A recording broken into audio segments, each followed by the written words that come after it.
The 2018 USL Cup postseason kicks off in the desert here in the Valley of the Sun at the Phoenix Rising Soccer Complex, as it is the 3 seed in the Western Conference. Phoenix Rising FC in their first ever home playoff match in franchise history, taking on the 6 seed Portland Timbers 2 in their first ever playoff appearance in franchise history. Tyler Terrans along with former Manchester United goalkeeper Gary Bailey. Thank you so much for joining us as we christen yet another USL Cup postseason. We'll take a look at the bracket on either side of the Mississippi River. And Gary, obviously Phoenix dropping a little bit in form, able to garner the 3 seed. They were vying for a 2 or a 1 late on in the season. Portland Timbers 2 doing a full 180 from a year ago, but just a ton of juicy fixtures on the way in the next 48 hours or so.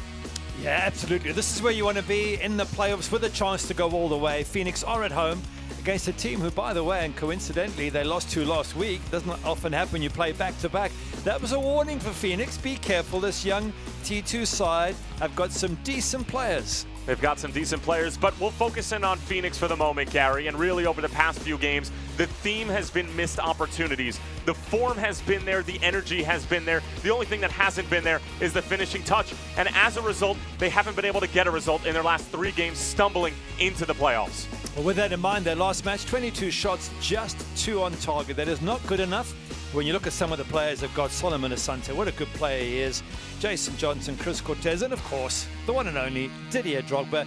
It's got to come right for them at some time. Maybe tonight is the night. Well, Gary, you mentioned it. Just 6 days ago, these 2 teams squared off in the regular season finale. It was the regular season finale for Didier Drogba, and this young T2 team came in and did just enough. Augustine Williams comes in the 79th. 6 minutes later, able to get the game winner. Phoenix were pressing the entire match. A fantastic performance by a very young side, young, talented team that are full of running. There's the goal. And they can do the same. They've got the ability to upset Phoenix. The only advantage to Phoenix is they've seen them do it once. They might be a bit more careful this time around. Well, the script has been written with the exception of the final few acts. It's Phoenix and Portland Timbers 2 for the second time in just a matter of 6 days. There is a spot in the Western Conference semifinals on the line. It's T2 and Phoenix Rising FC when we come back.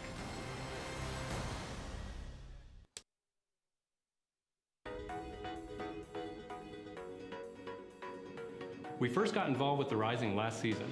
Right away, we made a really cool debit card and a great new kids account. We're bringing more soccer culture into our branches as well.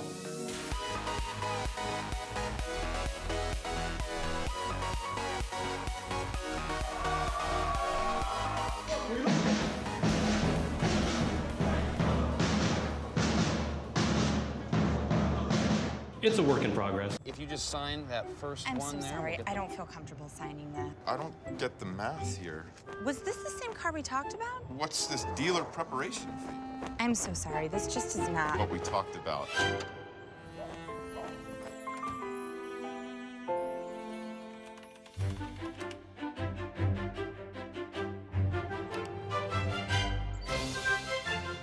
Get the car without the car salesman.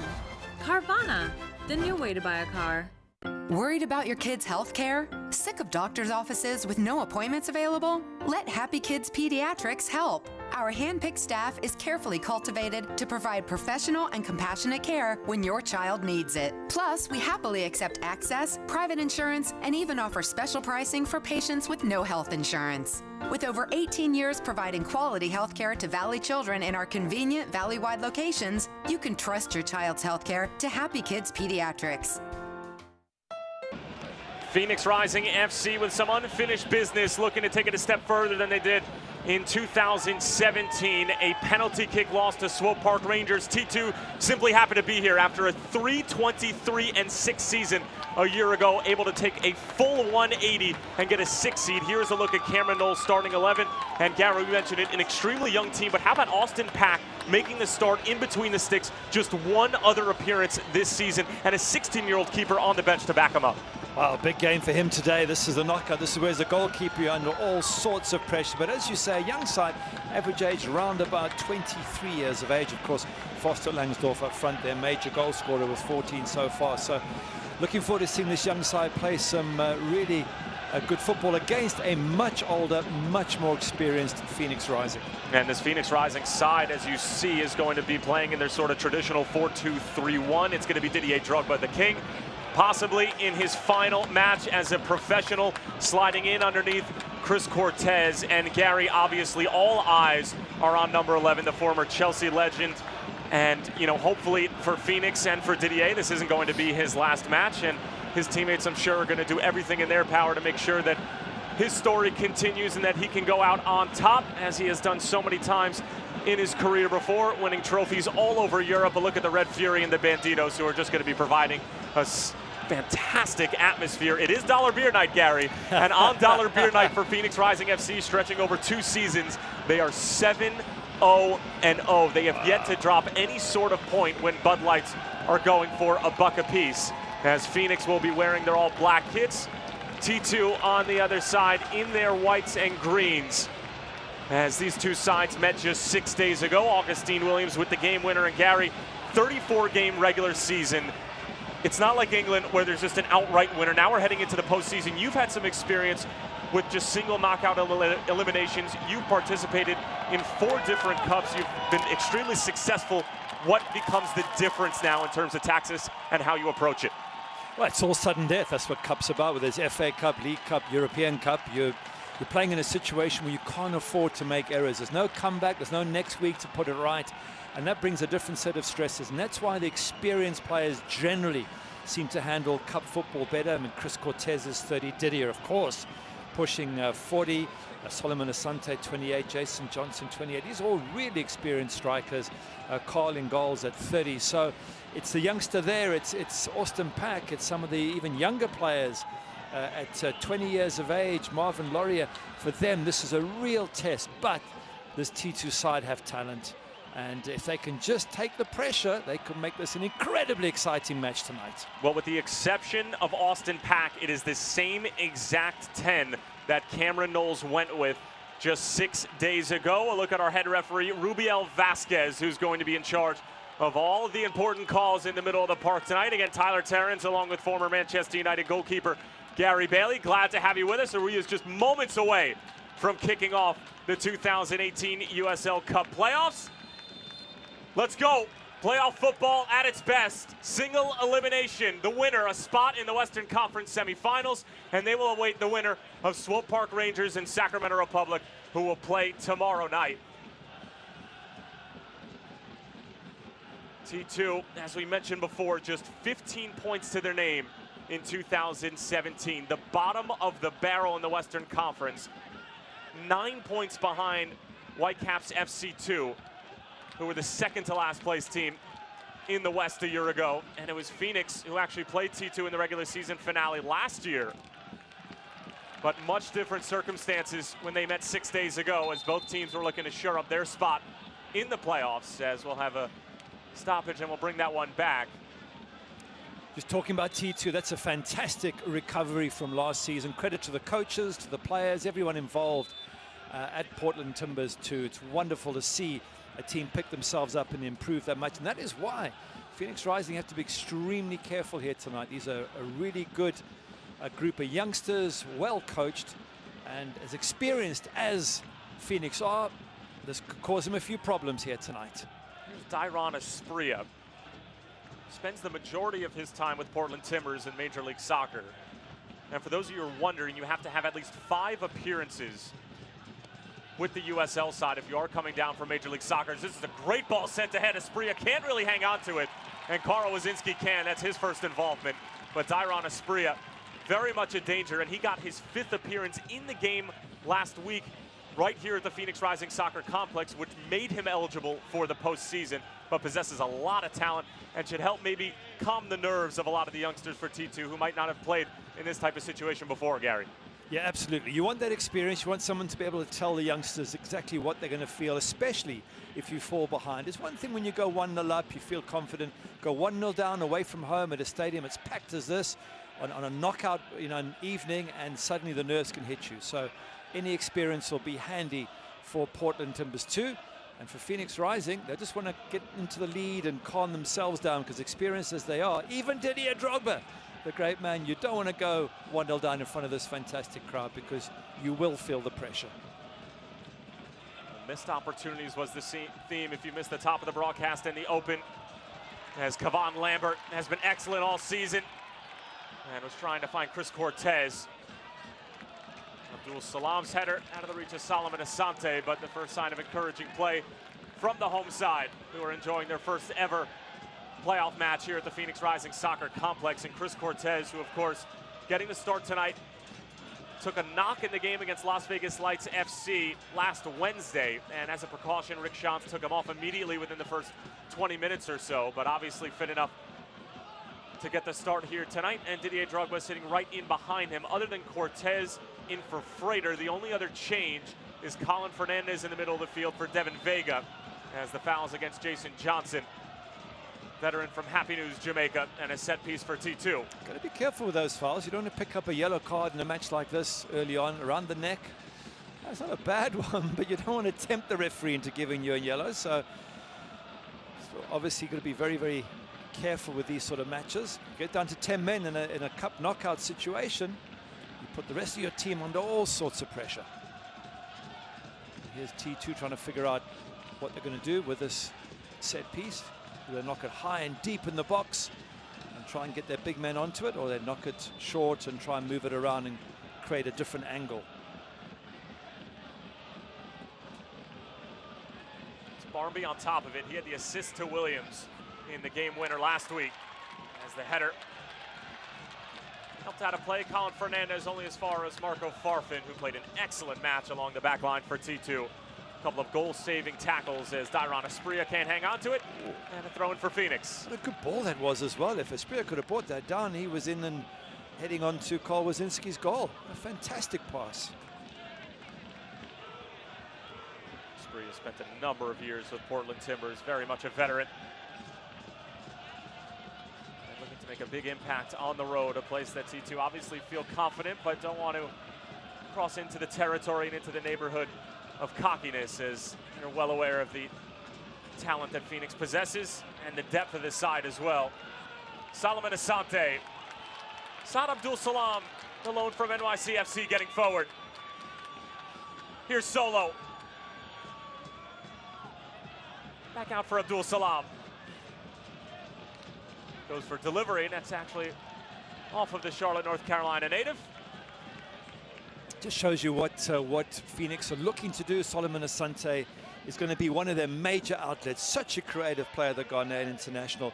And he'll be looking to get balls wide and then also to try and feed Didier and Chris Cortez whenever he can. But here's what does make this team tick. Lambert back in. JJ challenged by Jadama. Andre Lewis pulls the strings in the middle of the park with Enzo Zambrano. Asprilla working on Abdul Salam. It's a good hold-up play. Asprilla gets it back. Loria getting forward. Here's the captain, Zambrano, switching the point of attack. It's a great ball forward. It's Nathan Smith keeping it low. Loose in the area, Defont lets it bounce. And able to get it away, but only as far as Andre Lewis. Still with T2, who are dominating the opening 6 minutes or so. That's a very impressive T2. The way they're spraying it around, switching the point of attack. Lovely passing, confident control of the ball. And if you're a Phoenix Rising fan, you're sitting in the stadium going, this could be a tough night ahead. Asprilla runs into a Jamaican wall that is Kevon Lambert. Now it's Didier Drogba looking to use his physicality. Solo getting forward. And Didier was trying to put Solomon Asante in a really nice position as Drogba commits the foul. I just wonder 10 years ago if Didier would have just sprinted away himself. Hasn't quite got that in his locker anymore. But what a legendary player this man is. I mean, to have seen him play for Chelsea at his peak and in the African Cup of Nations, oh, he had absolutely everything. Fantastic header of a ball, strong, good left foot, good right foot. A major, major player for Jose Mourinho when he was at Chelsea. And what a pleasure to be able to see him in his, what seems to be his last couple of games. Well, he did make an official announcement. It was always the rumor and what everybody expected, but came out with a great sort of little Players Tribune self-written note to all the fans and really the footballing world on USLsoccer.com, just letting everybody know that while if Phoenix were to fall short of the USL Cup and while he might want to come back for yet another season of professional football, no matter what ends up happening at the end of 2018, this will be his final season. Just looking at it tactically, you can see Didier is not really closing them down, so Phoenix not able to have that high press. They're just dropping deep, halfway line, bring Didier back because he can't do that running, and just defend behind the ball. So that's allowing Portland Timbers to have a lot of possession in their own half and just inside the Phoenix half. Modou Jadama, who came over from the Tulsa Roughnecks and has been a great addition for T2, part of this revamped roster that Cameron Knowles has just done a phenomenal job of turning around from the woes of 2017. Here's Loria, loaned from Saprissa, Costa Rican outfit, just dinks it out wide, and it's Marco Farfan. Lofts it into the area, Waz let it go, and Amadou Dia can just see it out of play. Tempting cross that. It was just between the goalkeeper and the defenders, and they were all looking at each other wondering who was going to get it. Maybe if someone had committed themselves from Portland, from T2, they might have gotten the end of that. But good cross, and again, very impressive first 8 or so minutes from the visitors. Well, a far cry from what we saw in the opening 5 minutes or so 6 days ago when Phoenix hit 2 different woodworks in the first, we'll call it 180 seconds, Gary. A post and a crossbar from Kavan Frater and Solomon Asante, respectively. More pressure from T2. In for Asprilla. Abdul Salam up for the header. Does really well in the end. Solo has his work cut out for him, but Phoenix not bashful about playing out of the back. And Lambert will win a throw-in. There is one player that's missing in this team that I was surprised. Gladson Owaka I thought would start. He's such a lovely player in midfield, but obviously they feel they want to keep him for later in the game, and maybe with Colin Fernandez be tighter in midfield, more defensive orientated. But I love Gladson Owaka, and I think he can make a big difference. If they need him, bring him on, he could change this game.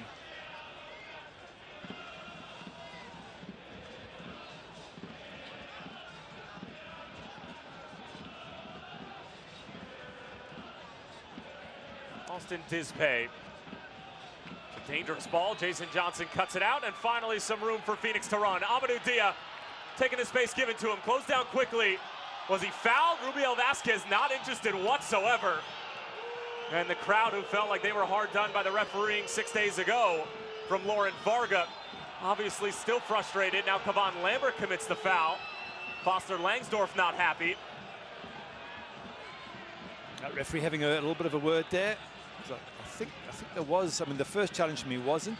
This was a free kick, and a little bit of afters in there from Lambert. This could get a little bit niggly here tonight.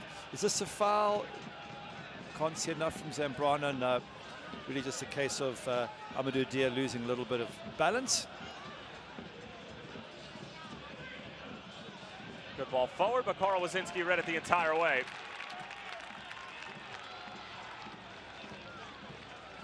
Haven't really seen the true Phoenix Rising in the first 11 minutes thus far. T2 have done an excellent job of pinning Phoenix back and making life difficult. And I'm sure a strong start and sort of knocking out that initial moment of adrenaline from Phoenix playing at home was on the top of Cameron Knowles' priority list heading into this match, as this one is sent into the channel. Chris Cortez giving to Modou Jadama everything he can handle and then some. Good pressure from Cortez. Jadama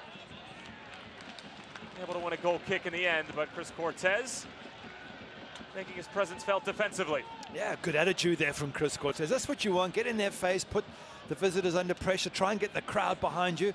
It's been all T2 the first 11 or so minutes, and this is one way for Phoenix to get back into the game and get service to that big man. He's a decent size. I think if you get a ball onto Chris Cortez's head in that box, he can cause a few problems. Well, he's caused 17 problems over the course of the night and over the course of the season. Nathan Smith hoping for Asprilla, who tries to bring it down. Abdul Salam thankful that he did, because if Asprilla went for it with his head, it would have been a shot on frame for Karl Wazinski. Now Kavan Lambert with an inch-perfect pass for JJ, who gets stopped by Dispay and a throw-in for Phoenix, but great vision for the Jamaican Kavan Lambert. Yeah, certainly was. But just going back to that Asprilla chance, he was able to chest that in the box. Couldn't quite control the chest, but a little bit of lax defending from Phoenix there, and lucky they weren't punished for it.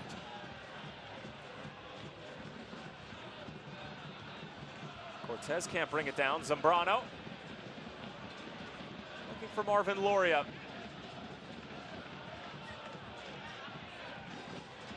Loria. Last touch. They're saying coming off of Phoenix. And it will be a corner for T2, the first for either team. Colin Fernandez not exactly happy with the call. Well, set piece for T2. They've been amazingly effective this first 13 minutes. They're running into the gaps. They seem to have quicker legs than Phoenix. And you would think they were at home, judging by the standard of play so far. But it is only the first 13 minutes. But great start for T2 so far. And the corner kicks tonight, as always, brought to you by our friends over at Carvana. Loria finding Farfan. Has to bring it down. Andre Lewis. Lofted delivery. Loria, excellent first touch. Wants to get on that left peg. And almost able to challenge Carl Wazinski. Yep, again, fantastic by Portland. The way they've managed to find the angles, get the ball in the box. I thought maybe a volley there, didn't turn out. And Loria just turns and whistles. It's not far past Carl Wazinski's post there. And so far it's T2 with all the creativity, with all the opportunities. And when it comes to Phoenix, just giving the ball away at the moment. So some hard yards here for the Phoenix team. They're going to have to get their momentum back in this game because so far it's all T2. Well, Gary, is it the T2 press? Is it Phoenix maybe a little bit timid coming out of the gates, or maybe a combination of the two? Difficult to say at this stage. Certainly there isn't much of a press from Phoenix. You can just see now they're just beginning to go for, they're allowing Portland to play in their own half. Look at this, long balls, dangerous balls, and they're picking up the loose ball as well. They're just doing everything right at the moment, T2. Long range effort off the backside of Kevon Lambert. Asante challenging Farfan. Now will chase Andre Lewis. Zambrano nipped out from behind by Didier Drogba. Can Phoenix counter? And Asante taken down by Asprilla. I'm not sure there was too much contact there. I think Asante played for that. But if he did, he played for it well. Asprilla's not agreeing with the foul. But this little man needs to get on the ball more often. Let's see, I didn't see much there. But nonetheless, he's got the free kick. He needs to get on the ball more often. Solomon Asante. He's the one who can really make Phoenix tick. Johnson keeps it in play. It's Amadou Dia.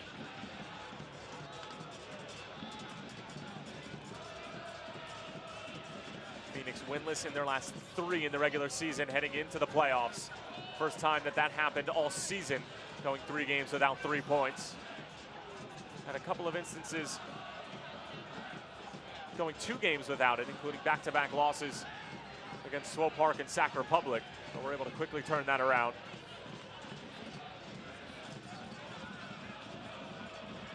Asprilla.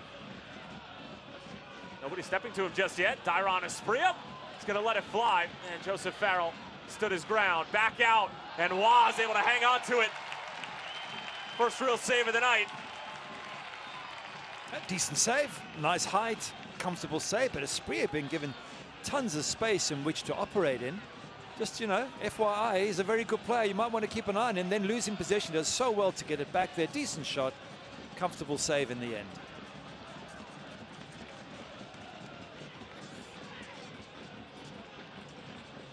JJ.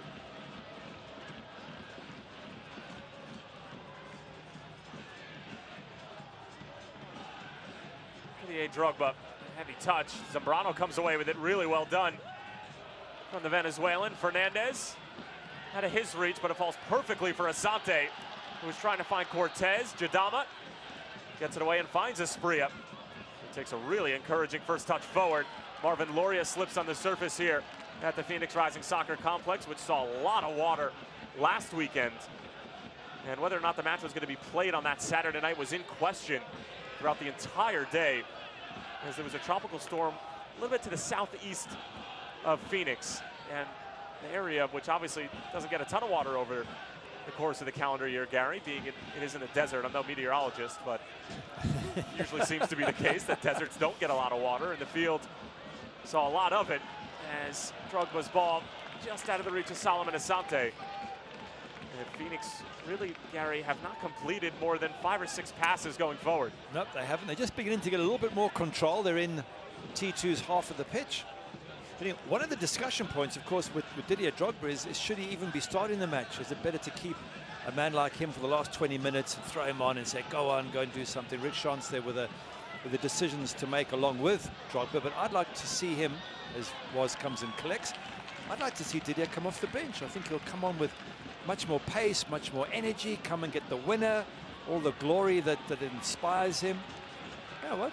Wait and see. But so that is one of the schools of thought, is that he's better suited coming off the bench, and whether he can keep that sort of pressure up for 90 minutes remains to be seen. Those legs are 40 years old now, Didier. Might want to give him a rest. I'm sure he'll thank you for the reminder later. I just want to I want to see him come on and score the winner, and diving header and all that sort of stuff, the glory stuff. I think you and the 7,000 plus here at Phoenix Rising Soccer Complex feel the same way as Asprilla gets through Lambert. And Woz will call Amadou Diop, and it's been much better defending from Phoenix over the past 2 or 3 minutes. T2, who you could argue, Gary, have played a close to flawless match just in terms of possession, the way that they're moving the ball. Started to make a couple of mistakes here and there at the back that have put Phoenix in some advantageous situations, but haven't really been able to capitalize on them just yet. Not yet. This little man far too deep for me. He needs to get way up the pitch. But so far, the player of the game is Asprilla. The sort of space he's managed to get, the speed, the strength. He's somebody that Phoenix must keep a very close eye on, because he's impressed me in the first part of this game.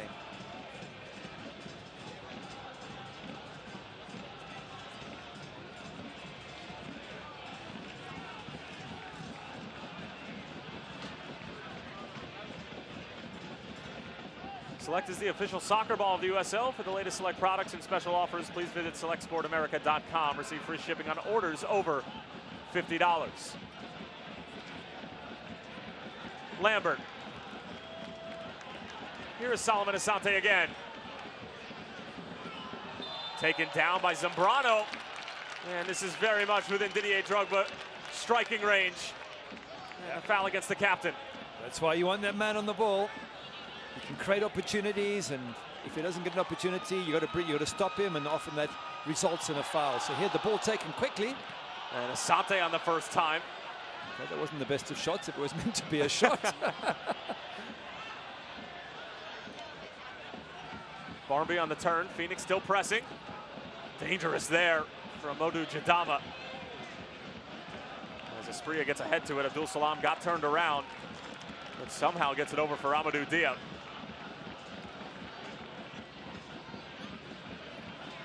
JJ stops on a dime, working on Nathan Smith. JJ trying to get to the outside, contact, and the foul going against Jason Johnson. It's interesting. I'd like to see that again, but appealing to the referee again, watch the verbals, watch how you do this, because tensions are high here. He grabs him after the fact. He grabs him afterwards. He's saying I should have had the free kick first, but then don't go and grab him. The problem with matches like this is you can get overexcited, over tense. You do something and suddenly you're on a yellow card, and then you mistime a tackle, then you get sent off. You just got to calm your nerves, try and play the way you normally play. Don't let the occasion get to you, which is a lot easier said than done.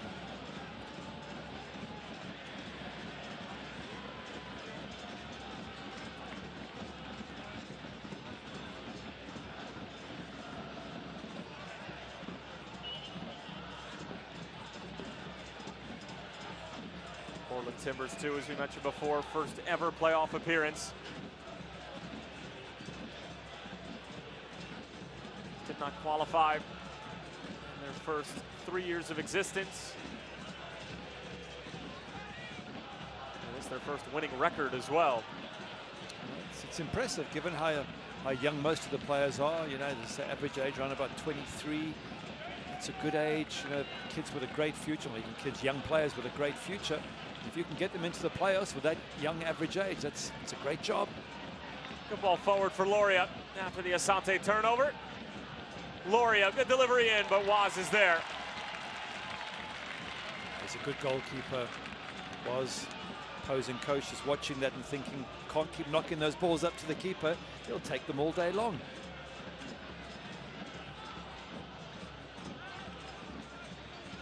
Lambert keeping things moving.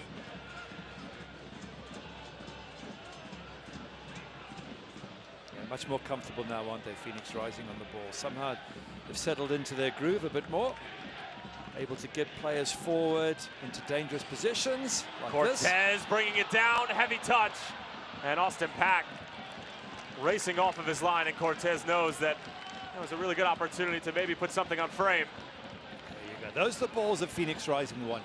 To that man up front and to Didier Drogba, balls that have T2 on the back foot, not the other way around. So if you're a Phoenix fan, it's something to enjoy and appreciate so far. They're much better now than they were in that first 20 minutes. Joey Farrell finding an outlet in Abdul Salam. And Phoenix can alleviate some of the pressure.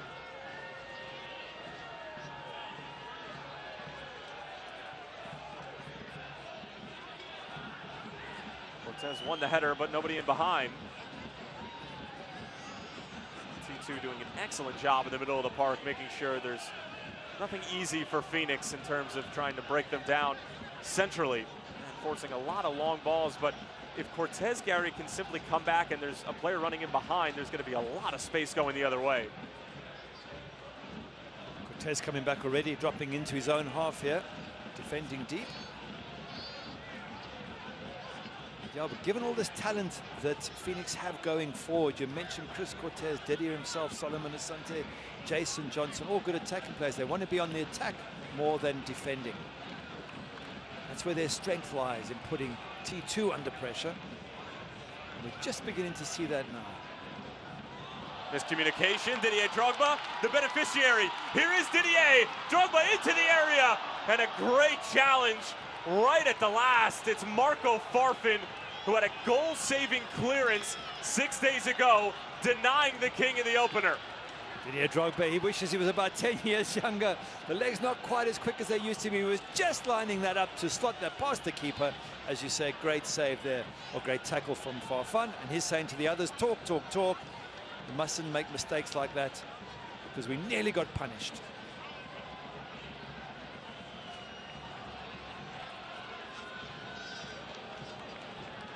Well, Didier will get a chance from the corner.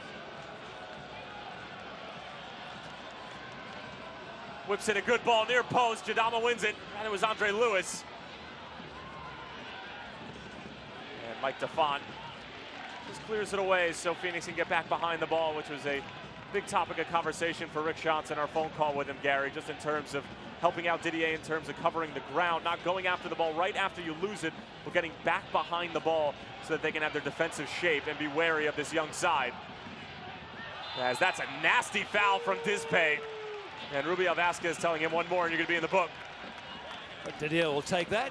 Free kick just outside the box. He did put a good corner in when Didier. Have a look here. There's the bump in the back. Nothing too serious. But the corner from Didier a few minutes ago was absolutely perfect. Caused all sorts of problems at the near post. I'd be tempted to want to have Didier in the box at 6'2" and knowing what an unbelievable header of the ball he is. But he seems to prefer to actually take the set piece, and he's sent Solomon Asante into the box to get on the end of the high ball. Best aerial threat in the USL.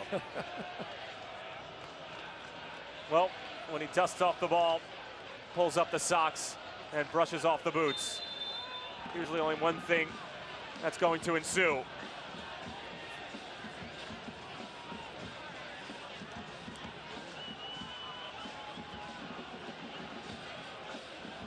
He's going to hit it. It's a great effort, and it's in! Didier Drogba, the opener for Phoenix. What a strike. What an unbelievable strike.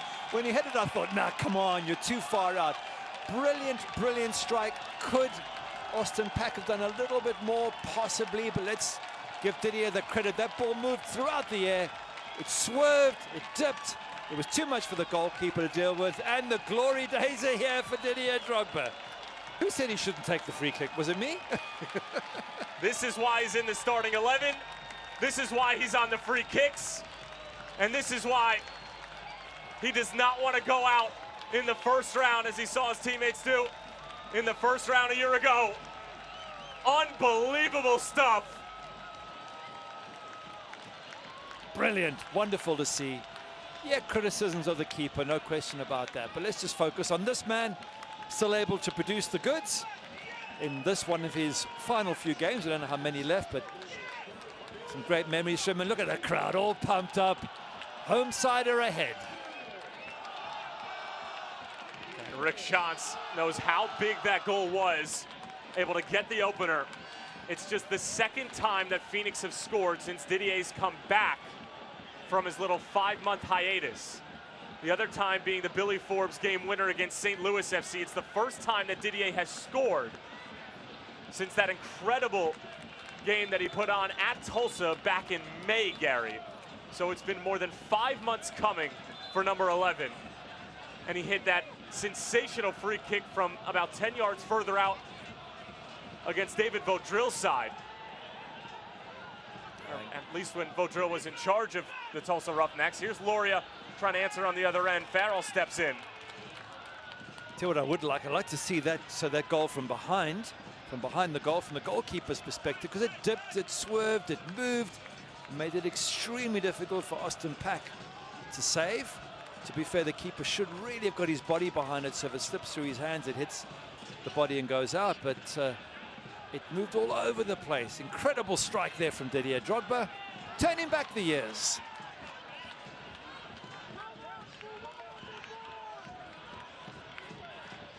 Didier Drogba with his second postseason goal in the USL, of course, had the go-ahead goal against Swope Park Rangers in extra time last year in the first round, but it was equalized by Amir Djidic right before penalties.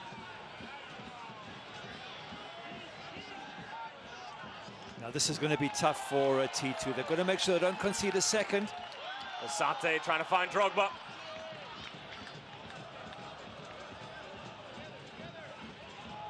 Zambrano trying to squeeze his way through. Asante wins it and keeps it in the form of Colin Fernandez. This is where the pressure builds. Phoenix Rising holding on to the ball. And T2 have to just manage this pressure, deal with it, try and get themselves back in the game and get that equalizer. DeFont lofts it forward, and it's easy pickings for Austin Pack.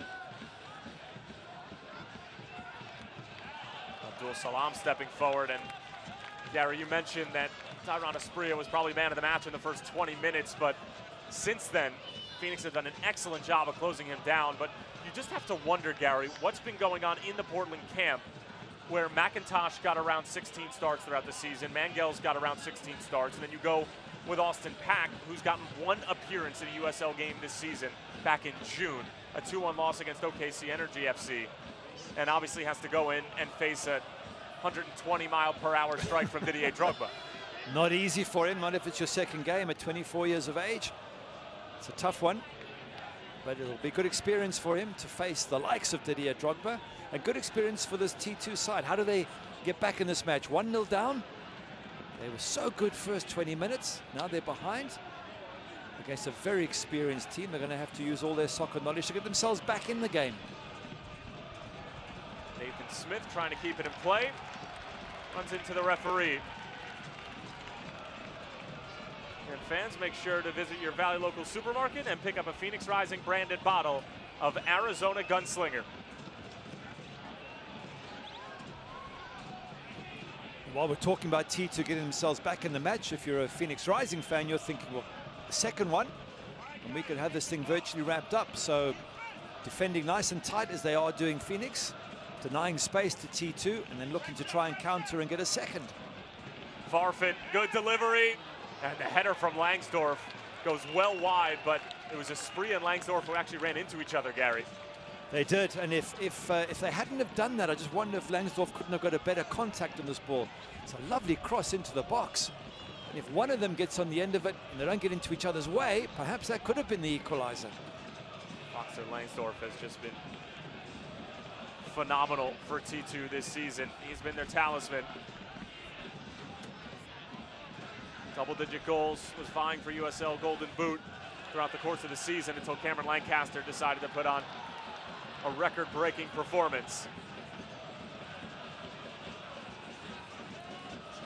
Langsdorff finishing with 14 goals in the regular season. Here's Farfan, brings it down with a deft touch. Looking to link up with Esprilla. Andre Lewis, back for the Colombian. Lambert wins it. Trying to keep going, but Zambrano comes away with it.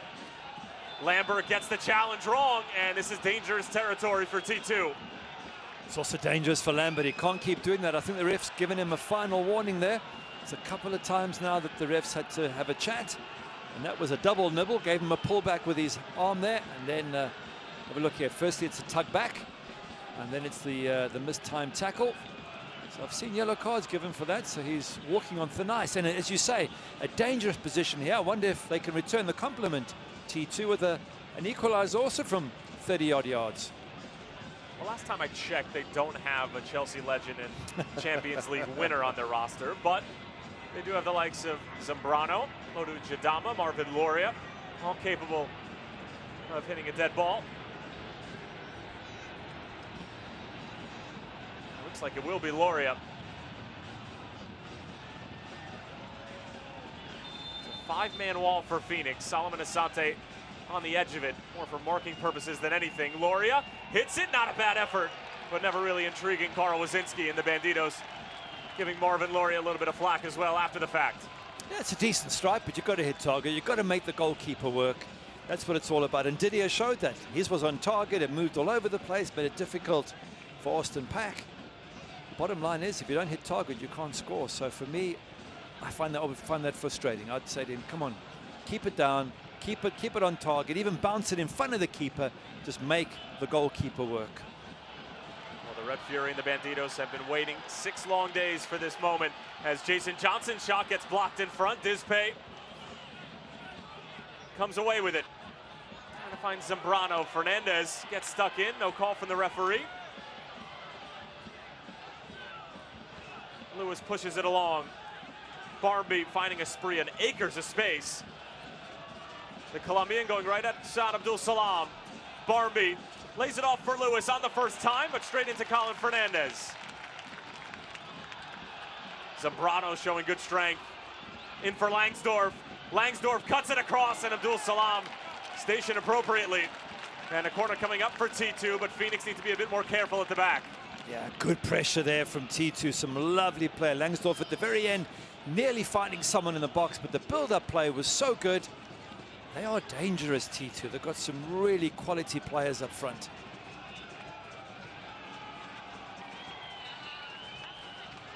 Another corner kick brought to you by Carvana. Loria. Flick-on header from Dispay. Once again, threatening T2 in that box. Just can't get the header or the shot on target. They really have created good opportunities. Here we see it again. If you're Phoenix Rising, you can't allow players to get a header in your box from a set piece. But it's going the way of the home side, and that's all that counts in this knockout football. No one's going to ask you how you got through at the end of this match. All they want to know is, did you get through or not?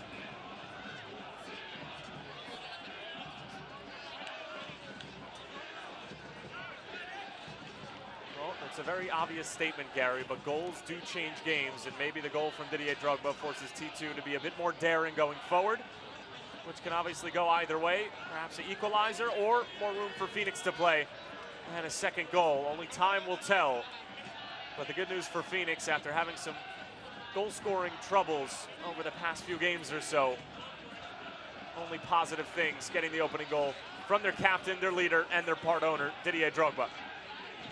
What a goal it was as well. What a strike from 30-odd yards out from Didier. Just as I was saying, he should be in the box to make the header goes in. He rifles it with a shot like that. But sitting back a little bit now, Phoenix, inviting T2 onto them so they can counter. You see how deep Solomon is there, Solomon Asante. but would like to see him further up the pitch. But again, if they can bring T2 onto them and then play into the spaces left behind, that might work to their advantage or not.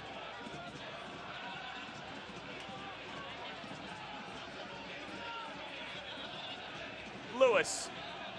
Zambrano wants to hit it. At least that was the initial thought. Here's Drogba. Brushes off Zambrano, no call.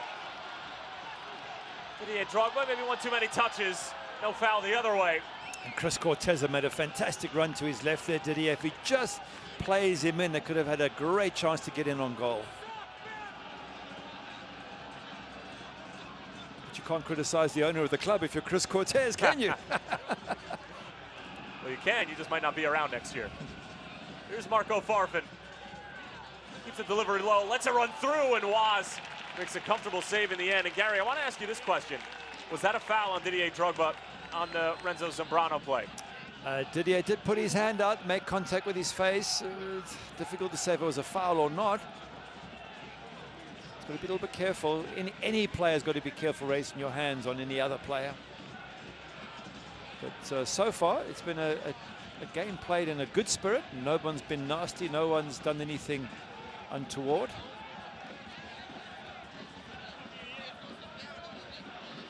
Lambert.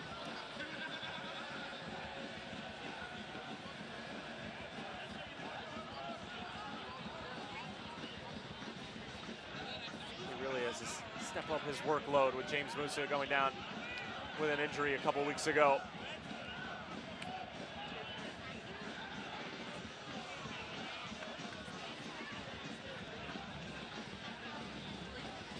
Amadou Dia just goes right through the defender.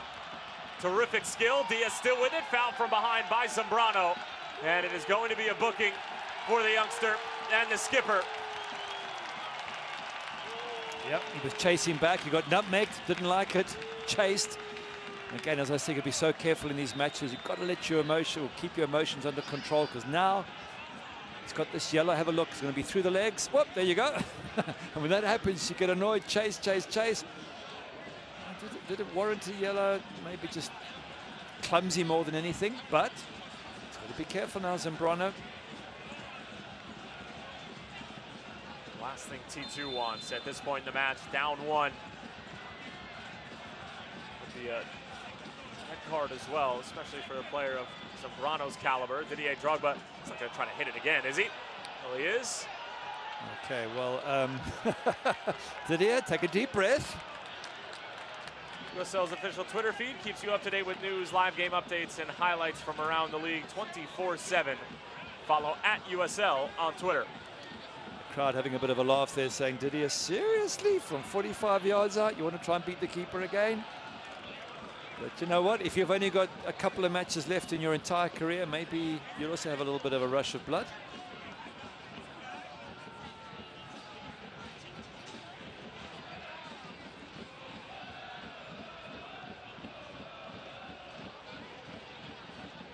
Chris Cortez getting deeper, allowing Didier just to float up front.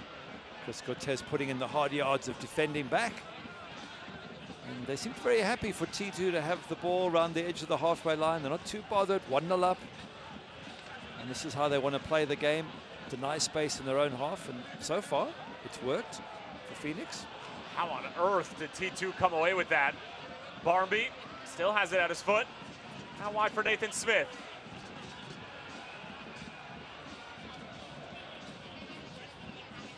England native, back for his inside defender, Andre Lewis now.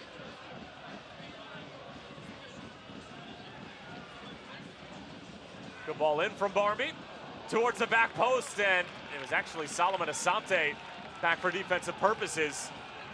It'll end up being a corner for T2. He's saying he didn't touch it. So we'll have to have a closer look to see if he did or not.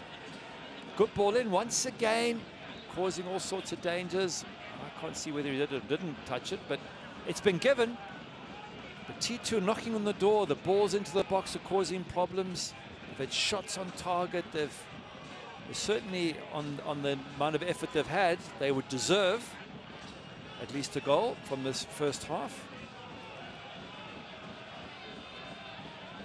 Barmby on the corner, outswinger. Dia wins it. Still with T2 though. Lewis had to settle it, takes a deflection, and Waz had to readjust and able to do so. Safe from the keeper, hands behind the ball, body behind the ball. Read the deflection really well.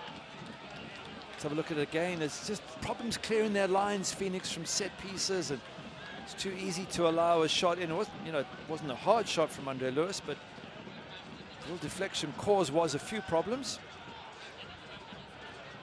Cortez up for the header, as is Jason Johnson. And Marco Farfan thumps it the other way.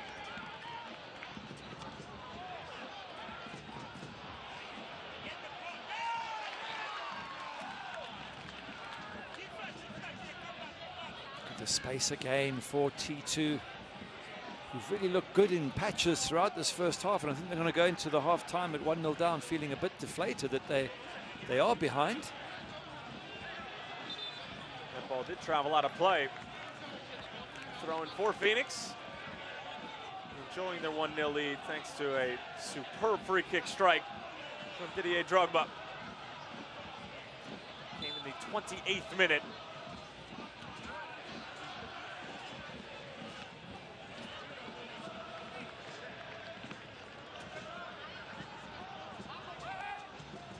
We didn't really talk about it, Gary, the goalkeeping from Austin Pack. I mean, I guess the only option there with the ball dipping and swerving any which way is to simply get a fist to it and just get it as far away as possible. Yeah, absolutely. You have to get something behind it, and if you're not sure about your hands, you've got to get your face behind it or your body. So if it gets through your hands, there's cover behind.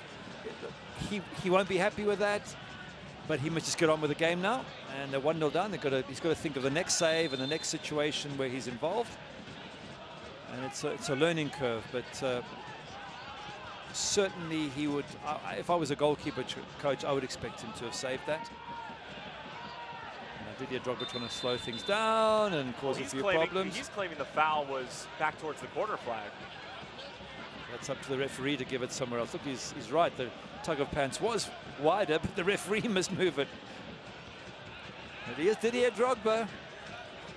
21 years between the 19-year-old Marco Farfan. Wow. And the 40-year-old Didier Drogba.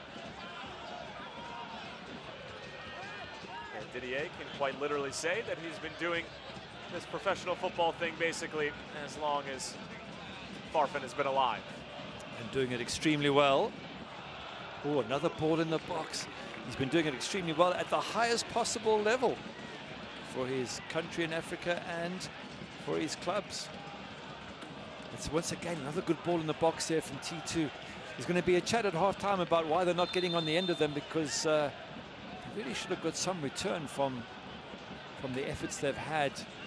Mind you, not easy to beat Karl Wazinski in goals. He's come for the crosses, dealt with a few shots that have come through. Foul against Cortez as we are knocking on the door of the halftime whistle from Rubiel Vasquez. Last thing Phoenix wants to do is concede a last-second equalizer before the halftime whistle. T2 go quickly, knowing there's only 60 seconds to be had. We've passed those 60 seconds. The ball in, easy pickings for Waz. And that's going to do it for the first half. Didier Drogba with his second ever postseason goal. Could not have come at a better time and came from about 30 yards out and gave Austin Pack all sorts of problems. It flew into the back of the net. The Red Fury have to be happy with the scoreline at the moment. Gary, T2, as you mentioned, probably feel hard done because you could say that they dominated the play in the first half. They certainly had some great chances, some beautiful football from T2, loads of balls in the box. Asprilla was a handful, but they're 1-0 down. Tough second half ahead for T2. Well, it's their leader and their part owner who has willed them to a 1-0 lead at the half despite a valiant effort from T2. Phoenix rising halfway home to their first ever playoff win thanks to that strike from the King. We're headed to halftime, 1-0 to Phoenix.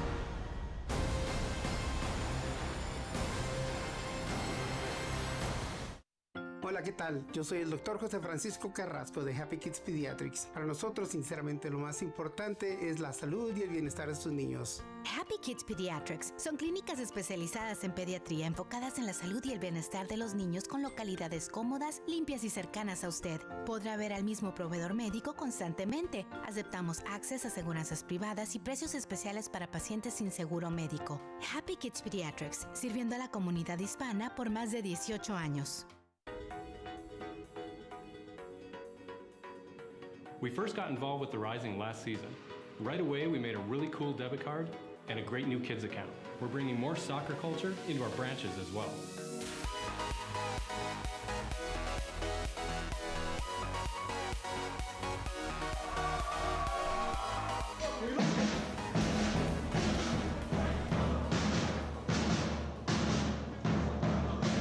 It's a work in progress. If you just sign that first I'm one so there, sorry. we'll get I the- don't feel comfortable signing that. I don't get the math here. Was this the same car we talked about? What's this dealer preparation fee? I'm so sorry. This just is not. What we talked about.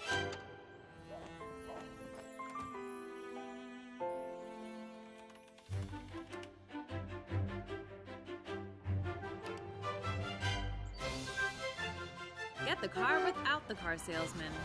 Carvana, the new way to buy a car. At Pruitt's, we love all the traditions of fall. Our favorite is the seasonal lowering of prices. Like this factory closeout 4-piece bedroom set, a cozy $399.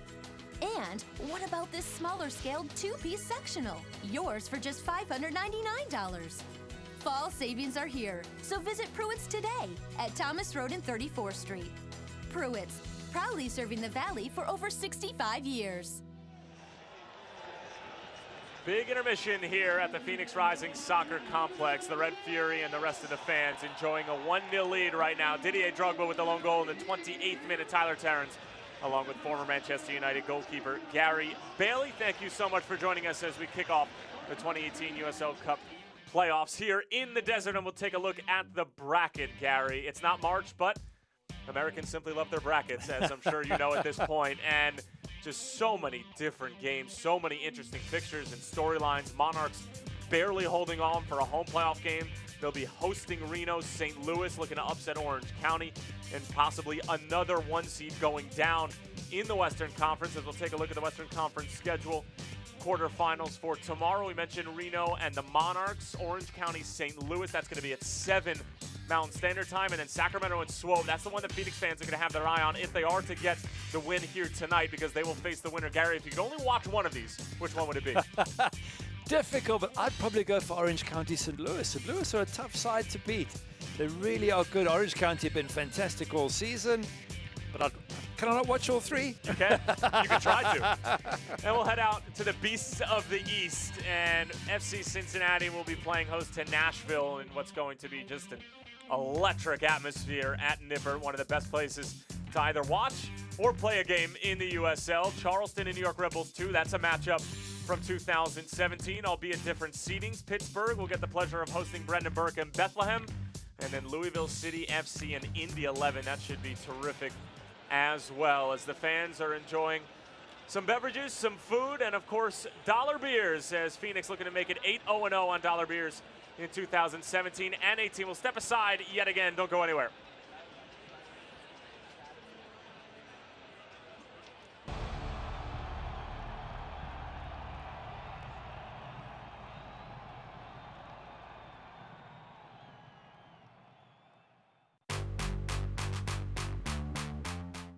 Bajev leaving it for Matiasic, gives a shot on goal, hits on the post, a rebound shot just outside the 6 as Isley couldn't sneak in.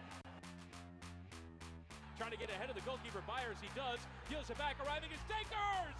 What a save in recovery from Brian Byers. Lancaster, saved by Tambakis. Trying to put things up for auction, what a great ball played in. Here's Enriquez running on Hedrick. Enriquez, what a save, What a save. by Cordoni. Just got the fingertips on that one to keep San Antonio alive. It took a really special save there from Matt Cardoni to get across to his left. It's Matt LaGrassa. Save made! Rebound available, but cleared out. Patterson Sewell, the Tennessean, a primal scream.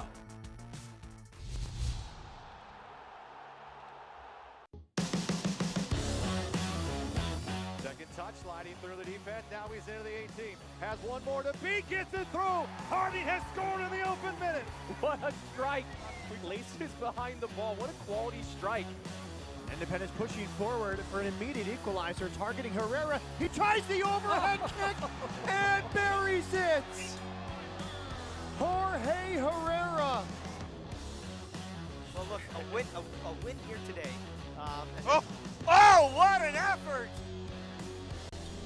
Oh, a stunning finish. Mendiola again. Ball hit across. What a finish! Ochoa! Ochoa leaves no doubt for Las Vegas. Robinson going for goal and puts it away beautifully. Saeed Robinson with his 5th of the year. Terrific stuff around the United Soccer League in the final week of the regular season, and of course into the thick of the postseason already, as Phoenix with a 1-0 lead over T2 at the halftime break. As we'll take a look at some news and notes from around the USL, as well as another look at the rebranding, and we'll just break it down in simple terms. The USL will now be known as the USL Championship. Division 3, which was always coming in, will now be known as League 1, and then the big one, which obviously just offers another step in the path to pro. PDL, which was the 4th slot of the American soccer pyramid, will now be known as USL League 2. 70% of MSL draftees have played there at some point in time, as well as a slew of USL players. That will now be known, of course, as the USL Championship. News and notes from around the United Soccer League. Gary, how about Eric Winalda heading to Lights FC as their new manager just days after the club parted ways with Isidro Sanchez? I'm sure they always had that in their back pocket. And 4 different teams making their USL playoffs debuts. One of them playing in this game right now, Timbers 2, Nashville and Indy 11, as well as St. Louis FC. It was a long time coming for that franchise, but they have certainly have earned their spot, and they're going to be looking to take down the top dogs of the Western Conference in Orange County.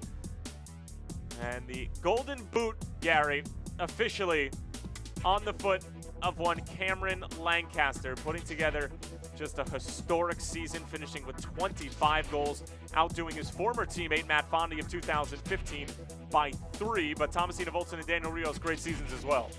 Yeah, I mean, anything, 20 goals thereabouts is brilliant. 25, magical, especially if it's a new league record. But just look at Thomasina Voltson, a lot more assists there, 9 assists along with the 20 goals. So brilliant performance from all 3 of those players. And then the Golden Glove will put the glove on the other foot, hand, what have you. The keepers. Evan Newton comes away with it with the lowest goals against average. A bit controversial, Gary, some people might say, because of the amount of games that he ended up playing. He qualified with the minimum number of games that he needed in order to be eligible for this award. But Daniel Lind and Matt Pickens having terrific seasons as well, as the fans continue to enjoy their dollar beers. When we come back, first half highlights, stats, and of course, the conclusion of this one, and that guy.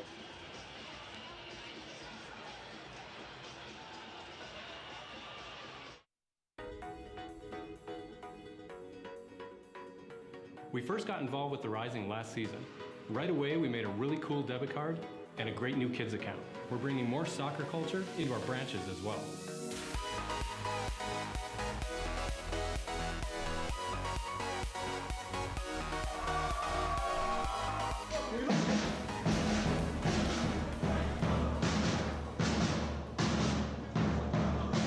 It's a work in progress. If you just sign that first I'm one so there. sorry. we'll I don't feel comfortable signing that. I don't get the math here.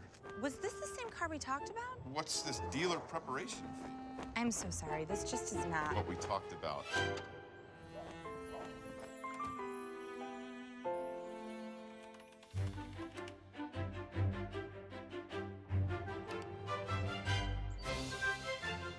Get the car without the car salesman.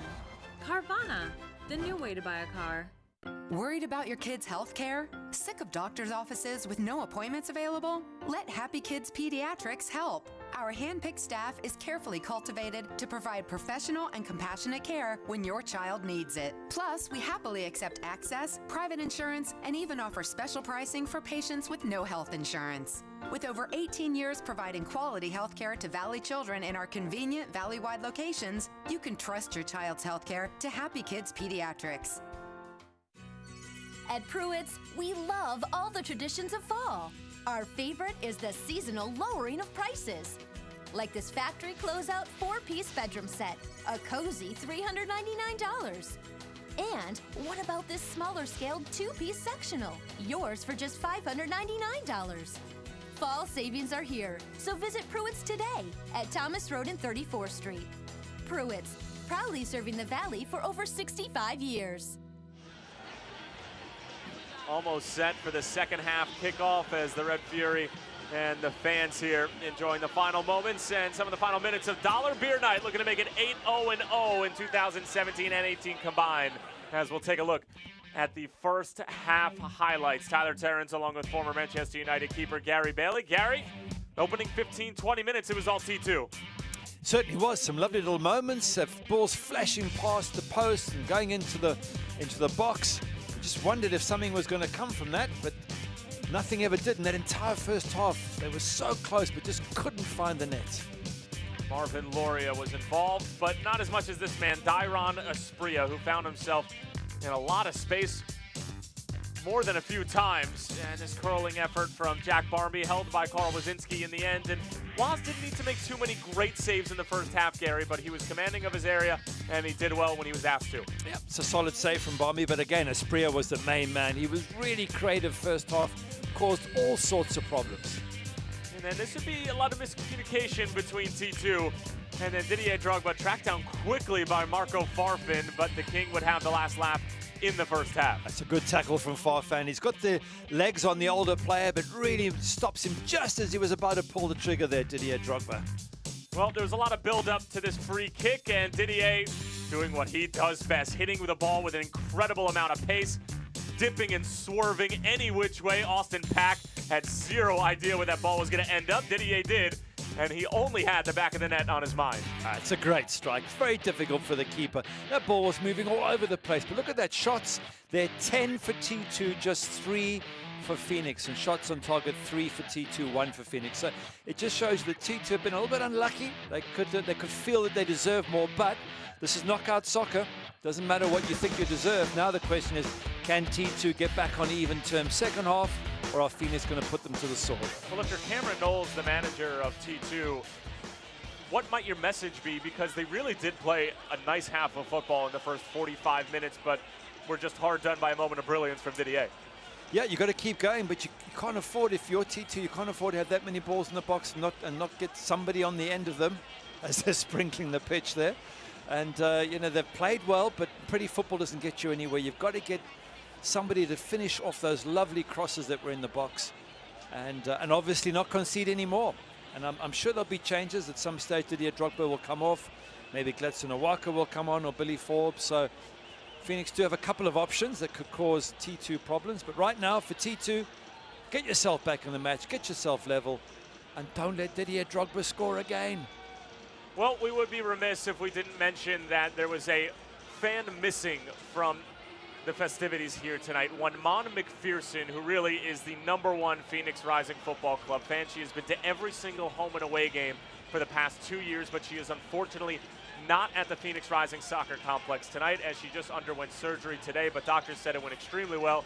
She is currently watching from her hospital bed. Mon, we send you the best. And obviously we hope that Phoenix is going to be able to pull through for your sake, so that you'll be able to see them again in the 2018 season. But Phoenix right now, Gary, I mean, if you're Coach Shantz, when did the subs start to happen? And what was the message during the dressing room? Because it really, on the flip side, was not a great first half for them. And you could say in the first 15-20 minutes, it was probably the worst stretch that we've seen for them over the past month or so.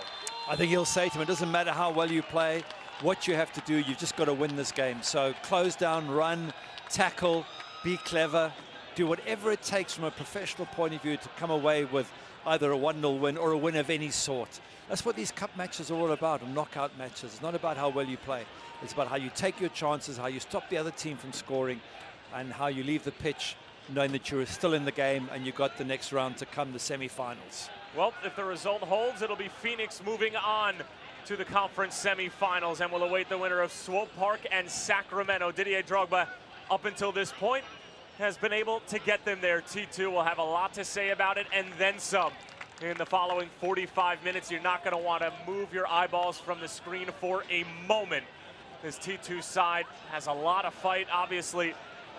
Playing with house money, just the fact that they're here, but Phoenix have ambitions and aspirations way beyond the first round. The USL Cup has been on their minds basically since they lost that match against Swope Park Rangers in the Kansas City area a year ago in that two-day affair in the Western Conference quarterfinals, as it was Swope Park coming away victorious in penalty kicks. And Swope Park, of course, the eventual Western Conference champions for the second year in a row. But Phoenix, as well as Orange County, St. Louis, Reno, and the Monarchs will have a lot to say about that in 2018. Here's Zambrano. And that's something that Phoenix will remember. And again, it doesn't matter, you know, how well they played last year against Swope. They went out. This time around, it's about denying Portland in every situation they can. And T2 had their chances, so they'll know full well, Didier and the rest of the team will know it's going to be a tough second half. And I expect him to come off at some stage, maybe, you know, around the 60-minute mark. At 40 years of age, I'm not so sure the body can keep on chasing, and they might want to bring on some fresh legs. Dangerous free kick. Barmby. Spria won the header, and it looked like Amadou Dia collided heads with Didier Drogba. Yeah. Well, commitment to the cause from both of them. And that's what it's all about now in this second half. Didier looks fine. He's jumped up. Amadou Dia a bit more shaken up than the captain. Let's have a look at it again. Ball into the danger area, and as I say, commitment from those players to get on the end of it. Ow. Yeah, they both went down clutching their heads straight away. Unintentional meeting of the minds. Well, that's the sort of commitment that I haven't seen from T2 in the first half. You know, putting your body on the line, trying to get on the end of those crosses. Must have counted 5 or 6 good balls into the box where you fancied if a T2 player could have thrown himself at the ball, they might have got something from that. So let's see if they can up that commitment in the second half. And certainly they've got a fantastic season behind them, T2. They probably don't want it to end at this stage. The offside flag is up. I believe it was on Solomon Asante, who started in an offside position. We'll play on. Aspria.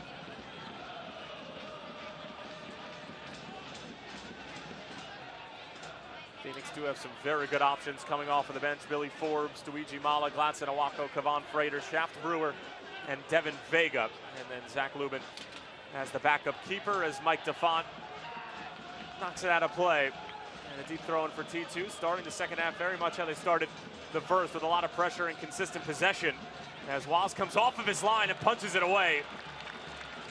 Good punch from the goalkeeper there under all sorts of pressure. Bumped into the defender and attacker close to him, but if you're T2, you don't want to put the ball in there. The goalkeeper, as you look at the shot, just goes over. He's such a solid goalkeeper, Carl Wazinski, that if you're going to keep putting the ball up in the air, he's going to keep winning the punches and the catches. Got to come up with a different way of getting that ball in the box if you're T2. Here's a strike again, just over the crossbar, but the keeper had it covered. Ball swerving away. It's clever from Zambrano. He sort of held up right at the last moment so the shot would get some sort of dip on it, make sure that if it was central, that it could challenge Carl Wazinski in the end, but didn't end up being the case. Zambrano sitting on a yellow card. It's Colin Fernandez. JJ leaves it off for Didier Drogba. A little bit of miscommunication between the Ivorian and the Jamaican. Here's Fernandez now. Can't find the feet of Chris Cortez, who's been marked really closely. And now a foul on Drogba. He's looking to the heavens for an answer, but it seemed pretty obvious. Yeah, he hasn't got that pace anymore, and it's frustrating for him. And every once in a while, I suppose he's puts out an arm and grabs and pulls the player back. But Didier enjoy every minute. And maybe a couple of games left. Who knows how long it's going to be, but what can be maximum 3.5 more games? Yep. When your career closes down like that, never to start up again, you must just soak it all in. And I mean, if you want the fairy story, you want him to score in every match and score in the final. So far, so good. Well, if there's anybody on this planet who could do it at 40 years of age, it is Didier Drogba. T2 threatening on the other side, but the final ball well off the mark. Nathan Smith racing to just keep it in play. Able to do so. Fernandez with a defensive header. Cortez bullying Zambrano off the ball. And that is suspect from the referee, Rubiel Vasquez. That looked like complete shoulder to shoulder. There was no extension from Cortez. And the last thing that Phoenix Rising fans want is shady refereeing, because in the eyes of a lot of people around Phoenix 6 days ago, that's exactly what they got. Is it shoulder to shoulder? Was it a little bit more than that? For me, that's part of the game. But the referee might feel he's just lent in a bit too much. I don't see why you shouldn't be allowed to. But long as he's consistent, that's all you ask for, that he does the same if anybody else does something similar. Abdul Salam can't win the header. Dizpe racing there. Beat to the ball by Asante. Dizpe with a clever move, and Lambert clears it away off of Dizpe. And a goal kick coming up for Waz. Gary, in your day, that would have been probably considered a dive as opposed to a foul. Back in the 80s, you could smash people with your elbow and you just got a lecture. You didn't even get a yellow card back then. Fans enjoying themselves, and still a bit tense at 1-0 for Phoenix, because obviously equalizer, and then they're all stressed. To you? The fans don't. No. The players do. JJ Careful. with the pressure. Jadama. Yep.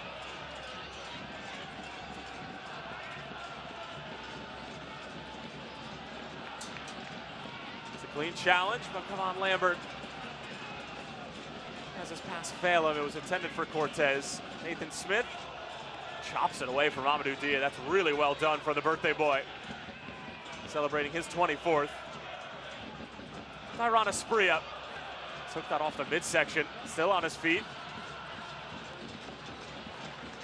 It's a very hopeful shot from way out there by Asprilla. He needs to get closer to goal. He's such a good player. I think he sort of tried to control that ball, and it hit him where it hurts most, but he's just recovering.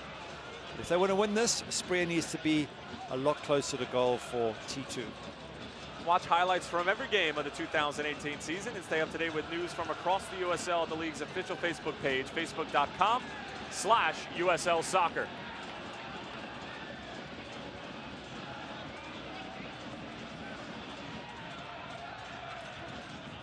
And folks, remember, the USL Cup postseason will culminate with the USL Cup final at 8 p.m. Eastern Time on November 8th. Only on ESPN2.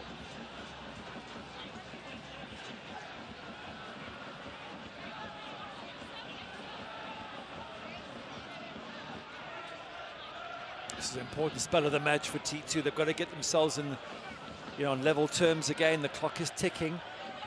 It's knockout football. You've got to get this equalizer, so they need to apply pressure. They need to probe. They need to find the gaps in this Phoenix Rising defense somehow. Andre Lewis. Difficult ball to handle. Asante wins it back, and cleanly in the eyes of the referee, Rubiel Vasquez. And Asante is going to play it out out of respect for the winger. And it is Marco Farfan who's down. I can only assume that Asante felt that he actually did hurt the player, because he was very quick to knock it out, which is a good thing to see. But let's have a look at it here.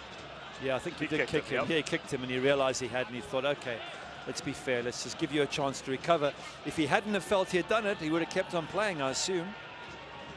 This is cup football. You can't be too nice. And that goes back to the consistency aspect, Gary, where you saw, I mean, now it's a little bit more difficult to tell because it's a bang-bang play, no pun intended, but the one with Cortez, I mean, that's much more of a foul than Solomon Asante's challenge. But I'm just guessing the referee didn't see that, and that was good of Solomon Asante, knowing that he had kicked the youngster to actually knock it out of play so he can get some treatment if needed. Solo. Loves these 1v1 situations. Can't say the same for defenders. Fernandez skips out of a double team. Out wide for JJ. Trying to find Cortez, and really the delivery has not been there for their leading goal scorer. Here's Loria, does not want to challenge Lambert pace for pace, or maybe he does. And it's Lambert who ends up getting the better of him, or did he? The referee probably sort of pulled it back for a foul a little bit earlier. Lots of pulling and tugging, but lovely transition from T2 out of defense. Beautiful football. They really look a good side when they get themselves going, but they just don't seem to have that final touch in the box, the crucial touch to get them the goal they so desperately need. Loria wants it on his left. Everybody in the building knows it.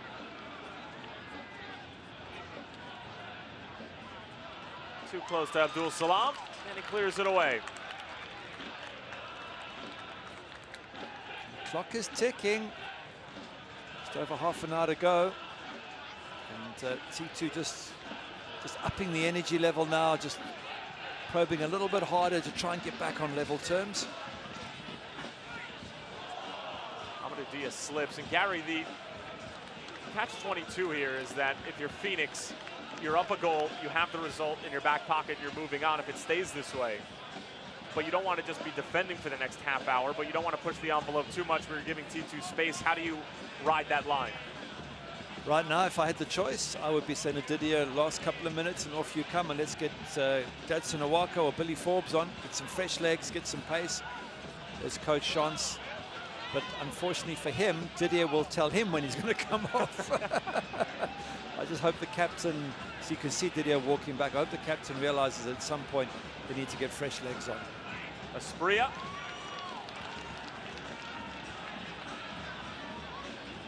The pressure from Cortez. Asante. Solo, great ball forward. JJ is in, Pack off of his line. Jason Johnson couldn't finish it off. Wow, what a chance. That was glory waiting for Jason Johnson. If he finishes that, if he beats Austin Pack in goal, it's 2-0 and it's virtually all over. That is a chance thrown away. What a great ball through though. Absolutely lovely. Look at the build up there. Solomon Asante, unbelievable ball to Jason Johnson. He tries to flick it over Austin Pack and gets it wide of the goal. What a chance. Keeper didn't even have to make the save. Johnson misses target. JJ still looking to find his form again after that injury that kept him out for a few weeks. And the Jamaican has not scored since June 17th. Leading goal scorer from a year ago, who had 14, only was 7 this year. I got almost all of his scoring done before the month of May. Here's Asante trying to find JJ, still loose in front. Barmby eludes Didier Drogba, and T2 beautifully play out of the back. Or only for the moment as Lambert gets a challenge in. And a goal kick coming for Austin Pack. Wow. Well, T2 are lucky. That should have been all over. Jason Johnson should have finished them off. And here's little maestro, Asante again, trying to feed in Jason Johnson, just off the mark there, but that was very lucky for Portland. And now the big question is, can T2 take advantage and get back on level terms? Because they could be 2-0 down and virtually out of the competition by now. Drogba, excellent. Encouraging Asante forward. Solo really making his presence felt. Cortez is going to hit it, and Pack makes a big save.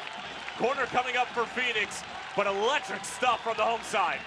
Yeah, they're coming into their form now. Good strike there from Cortez, goalkeeper behind the ball, makes the save. But the pressure now coming from Phoenix. And this little man is involved with everything. He is such a key to the success of Phoenix Rising.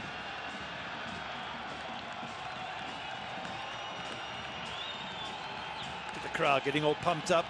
They want that second goal. They want this match to be put to bed. And they've come very close. Phoenix in the last few minutes. Banditos are just begging for a second. The outswinging corner from Didier Drogba. Won by Nathan Smith.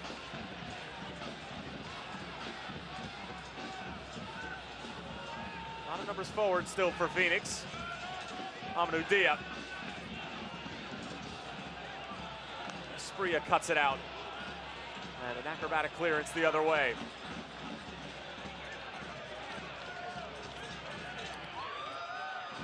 Good pressure here from T2, all the white shirts in that half, forcing the long kick. Drogba, first time for Asante. And Cortez just trying to knock it off of Marvin Loria, but ends up sending it 5 rows up the stands here. Lots of smiles from the fans there in Phoenix, looking good. The team won up, having had a few chances, looking like they could settle this match soon, but don't write off T2. They caught them here a week ago. Can very well catch them a second time.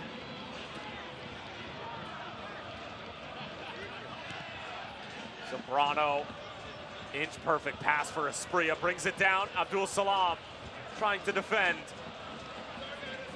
How good is that from Asante?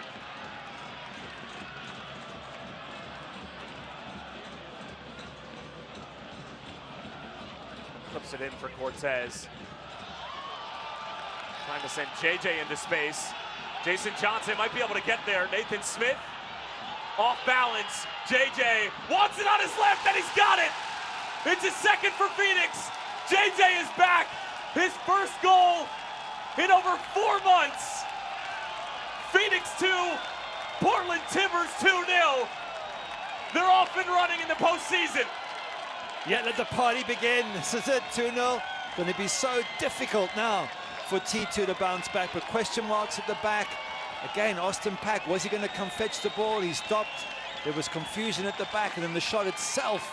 Look at this, just a long ball. The shot itself should have been saved, but now he's pointing to the keeper. Come and fetch the ball, Nathan Smith is saying, come fetch it. There it just sneaks in the near post. So confusion between defender and goalkeeper, taken advantage of. The experience of Phoenix coming through, and a 2-0. This could very well be game, set, and match. Well, Gary said it, the party has officially begun amongst the Banditos and everybody here at the Phoenix Rising Soccer Complex. Jason Johnson with a terrific strike at the near post. Certainly the much more difficult of the 2 chances he's had in the second half. But he won't mind. And if they can get him going in the most important time of the season, Phoenix are going to be a force to be reckoned with, no matter where they play, no matter who they play. And Gary, earlier in the season in the game against Seattle Sounders 2 at home, Rick Schantz at halftime, and it was against obviously another team that has a strong affiliation with the Major League Soccer side, said, guys, let's start to impose our physical will. Let's impose our experience. Let's not send it long every time, but if there are opportunities, send it into space and let's let our athletes be athletes. And that's exactly what Cortez did, allowing Jason Johnson to be able to use his pace. Got a little bit of luck from Nathan Smith, but they found a tremendous amount of time out wide on the flanks, specifically with Solomon Asante and JJ. Yeah, Solomon Asante is absolutely crucial there, but Austin Pack's got to ask himself, could he have come and fetched that? Certainly Nathan Smith was stopping and waiting for him to come. Indecision between goalkeeper and defender, and that's part of a lack of experience. And what Phoenix have done is they've not allowed T2 to score. They've had plenty of ball in the box, T2, but the little extra experience from Phoenix, keeping a clean sheet, taking the opportunities when they come. And you're right, they have plenty of experience up front. Chris Cortez, 30 years of age. Solomon Asante, 28.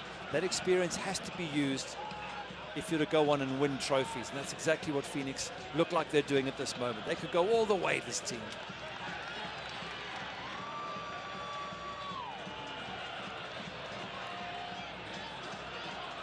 Well, there was the super sub 6 days ago in the regular season finale who's getting set to come on, Augustine Williams, who scored 6 minutes after coming on. Amadou Dia weaving his way through. No foul for Uriel Vasquez, and probably the right decision.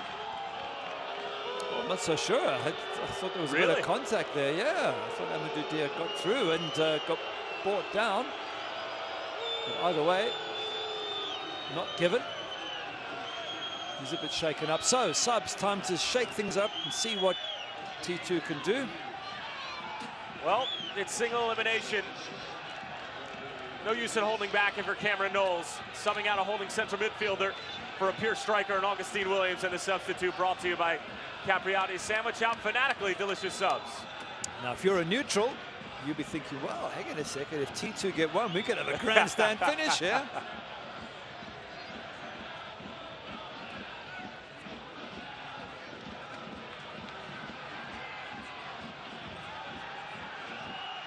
What is that? Didier sprinting there? Maybe the coach has said to him, you've got 5 minutes, just give everything you've got. Good challenge from Jack Barmby. Jason Johnson certainly appreciates it. What a moment for JJ. Battled through injury in the second half of the season. He was their go-to guy in 2017, 14 goals. Had some terrific outings in the first few months of the USL 2018 calendar year, and really has struggled since, but maybe finding his form in the most opportune of times in the postseason. Well, it's a crucial goal, but to be fair, a few minutes earlier, had an even better chance he should have scored, so it actually gets him out of jail, gets the pressure off him. Otherwise, can you imagine if T2 had equalized at 1-1 and they would have all turned to him and said, if you'd have buried that simple chance, we wouldn't be in trouble. So that goal just taking all the pressure off for the time being. Well, it's not even just this game, but it's the match against Reno as well, the 0-0 draw that really put them out of the running for first place, as well as the loss to Las Vegas Lights. As Zambrano thought about it, tries to weave it through. Williams can't get a clean touch to it. Here's Augustine Williams. Early delivery in, and Langsdorff's shot takes a deflection, and easy work for Waz. It's another good ball in the box by T2, and another opportunity where they haven't got a shot on target. Langsdorff this time not able to get that strike. There's no question the ball in has been there, the service has been there. It's just they haven't quite been able to get on the end of it, T2. It's been a frustrating evening for them so far.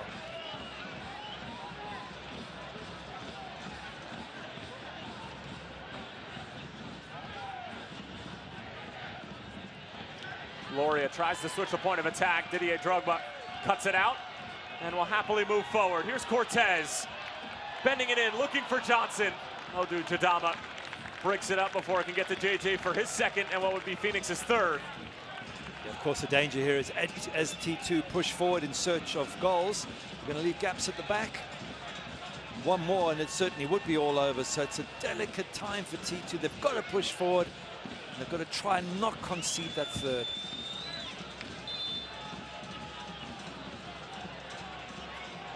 Dia possesses the long throw, which can be such a weapon, especially when you have a 6'4" striker and Chris Cortez at the near post. It's arrow towards him. Lambert hits it on the first time. Pack with an incredible reaction save. Oh, good save from the goalkeeper. You're right. They did take a wicked deflection. Pack just getting a foot to it and keeping his team just barely in the match at this stage at 2-0 down, but a chance for them to counter and try and get one back. Fernandez getting stuck in, stopping Loria in his tracks.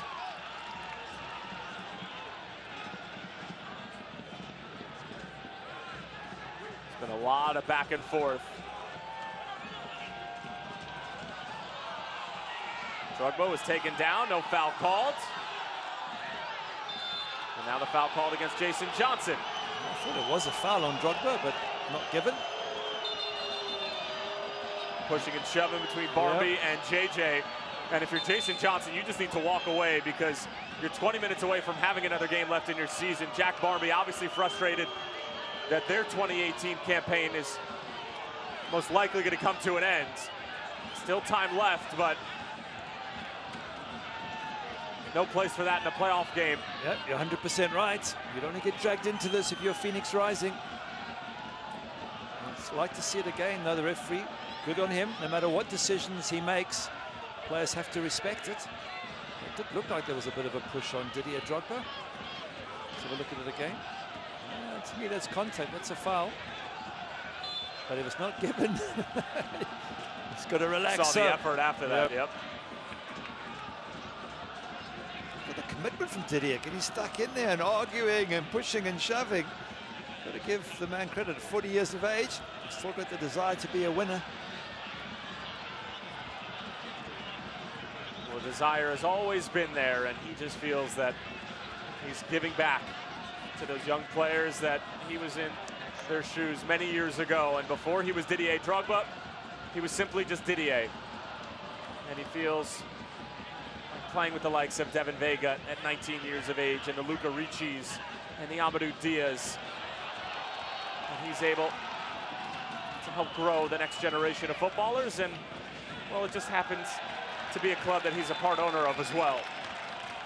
As Gladson Awaka, we're getting word, is going to be checking on for the King. Yep. It's about the right time, Didier. Hasn't got much left in the tank. And it's time to bring on fresh legs, just close it down. Well, wasn't this pre-agreed? He's not happy about it, but his night's going to come to an end. Well, there's a lot of question marks whether or not he was going to be in the starting 11, when he was going to come off, but what he was able to produce in the first half and give Phoenix a 1-0 lead. And really the shot in the arm that they needed was nothing short of sensational, Gary. Oh, it's an incredible strike. Ball moving all over the place, making it so difficult for packing goals to deal with. And the King gets the goal that sees them on the way to what looks like it's going to be a victory.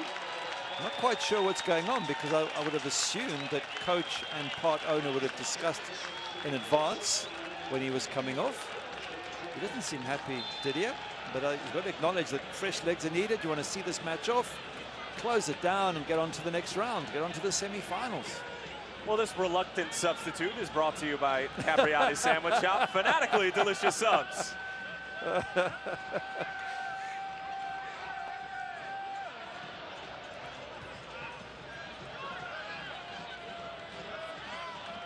We're just getting word, the largest crowd in Phoenix Rising Football Club history for their first ever home playoff match, 7,511. Wonderful. And the icing on the cake, Gary, Major League Soccer executives in the house as well, as this side continues to be the center of a lot of rumors whether or not they might be heading to Major League Soccer in the near future. As Colin Fernandez comes away with it, Jason Johnson, not sure who that was intended for. More pressure from JJ. Well, it certainly is a good crowd they have here, a lively crowd, a fun crowd, one that must impress the MLS execs. And it's a great place to have football as well, Phoenix, so fingers crossed for Phoenix Rising that they get all the permissions that they need. Dia curl it into the path of Cortez. He wanted it over the top for obvious reasons.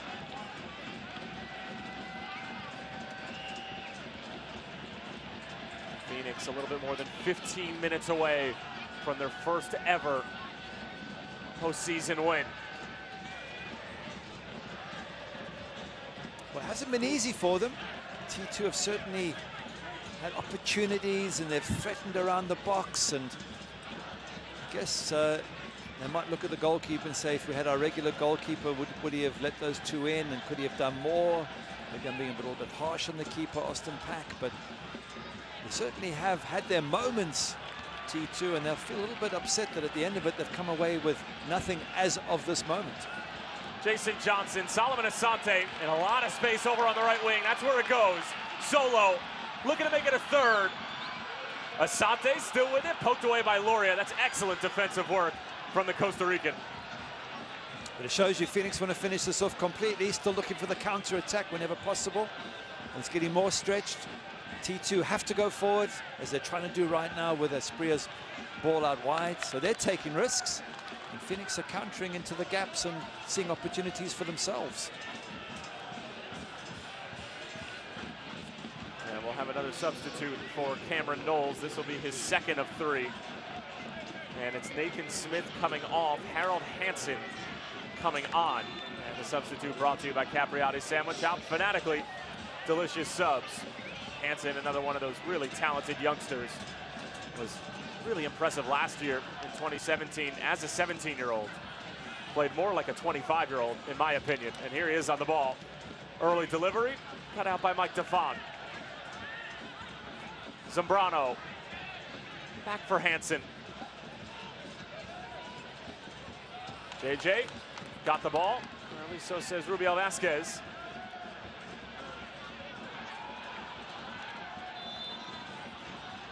Well, late tackle there on the ankles, was it of Chris Cortez, and the referee giving the free kick. But all they have to do now, Phoenix, is just control the game, slow it down. Don't let T2 into this match at all. They've got the 2-goal cushion.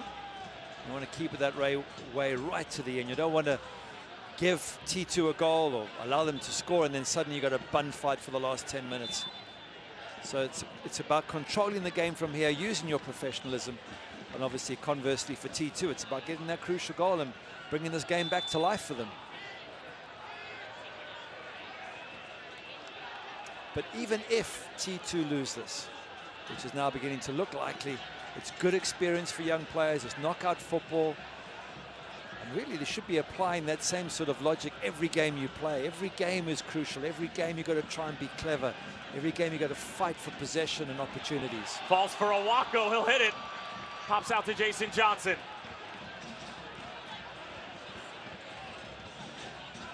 The amount of space opening up for Phoenix whenever they get the ball is becoming more and more apparent. And the third would just send this crowd into a frenzy. And then all eyes will turn to Swope Park in Sacramento tomorrow night. As if Swope are able to win, they can get sweet revenge against their, you can almost call them rivals at this point, because Phoenix really have not been able to do much of anything with regards to results against Swope Park in the past couple of years. They would have the pleasure of hosting them for a spot in the Western Conference Final on the line. Wow. But all speculation at this point, and Phoenix still have 13 minutes of work to do here tonight.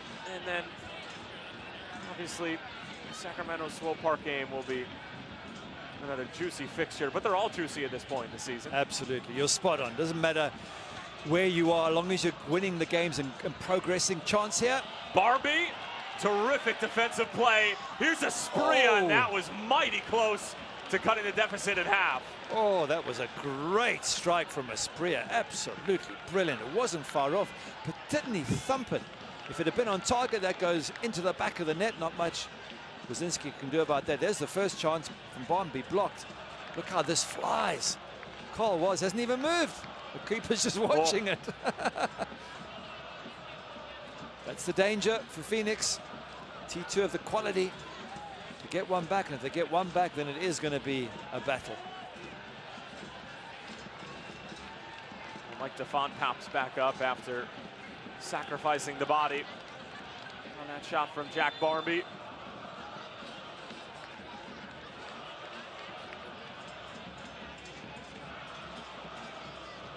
Are you ready for USL League One? The newest professional league in North America kicks off next spring. Get to know the teams that will make up its inaugural season at USLLeague1.com.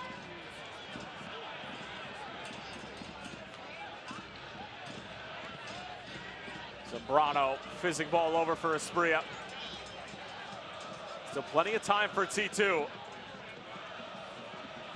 Asprilla gets it back, cuts it towards the byline, and cleared off the line by Defant. Saves a goal for Phoenix. Oh, well done to the big defender there. Absolutely crucial. That Asprilla is so sharp. He's so good around the box. Now here's Loria with the curler. Oh. T2 knocking on the door. Phoenix defending for their lives right now. That's a lovely strike again from Loria. Came extremely close. There's no question that if you're a T2 fan or player, you're thinking, how have we not scored? We've had so many chances, so many balls in the box, and they haven't been able to beat that man, Carl Wazinski, in goal as yet. Well, a little bit of role reversal from 6 days ago when it was Phoenix who had the abundance of chances but could not find the back of the net, and it was T2 who just needed one. That helped them get the 6th seed, which They might be regretting now having to travel to Phoenix yet again. It's amazing how soccer can vary in the space of a week. Same two teams, same pitch, totally different way the game is played out. But at the end of the day, it's knockout football. Phoenix won't care. They've got 10 minutes to make sure they get through, and the focus will then move on to the semi-finals.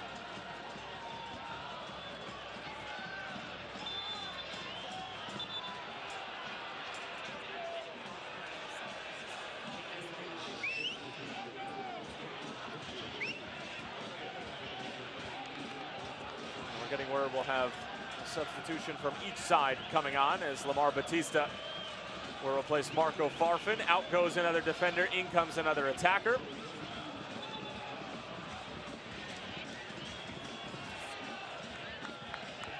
And the substitute brought to you by Capriati Sandwich Shop, fanatically delicious subs. And now it's Billy Forbes, the Turks and Caicos man, who scored the game winner against St. Louis a couple weeks ago, coming on and replacing Jason Johnson, who gets a well-deserved round of applause from the Rising faithful. JJ being ushered off by Austin Dispay as well as the referee. Forbes on for Jason Johnson in the 82nd. This substitute also brought to you by Capriati Sandwich Shop, fanatically delicious subs. And what a night for JJ to get back onto the score sheet. Yeah, crucial second goal, takes all the pressure off. Makes it so much easier for Phoenix to play, knowing they have that cushion, that two-goal cushion. Asprilla wants to bring it down. Cuts it away from Owako. And Joseph Farrell with the defensive header. Asante. Solo, dizzying moves. Wonderful. Magician. Lovely touches there from Solomon Asante. Absolutely brilliant. And now it's all about just keep controlling the game, Phoenix. Just keep possession. Try and sort of slow the game down. Take the sting out of it. Here they are stringing together a multitude of passes. And right on cue, the broadcaster's jinx in full effect. And Colin Fernandez gives it away. Right, what can T2 do? They've got to find a goal and find it soon.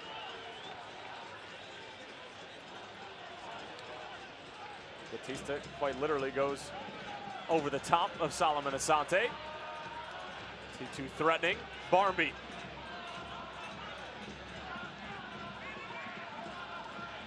Batista. Won by Abdul Salam.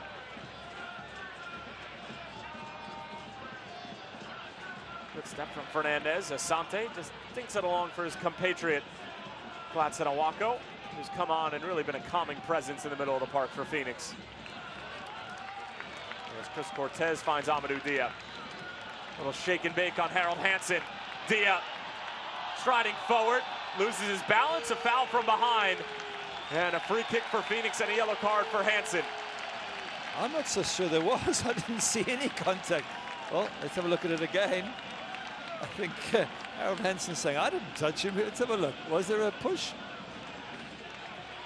Well, he'd already fallen over when the push came. So anyway, there you go. It happens. Frustrating for T2.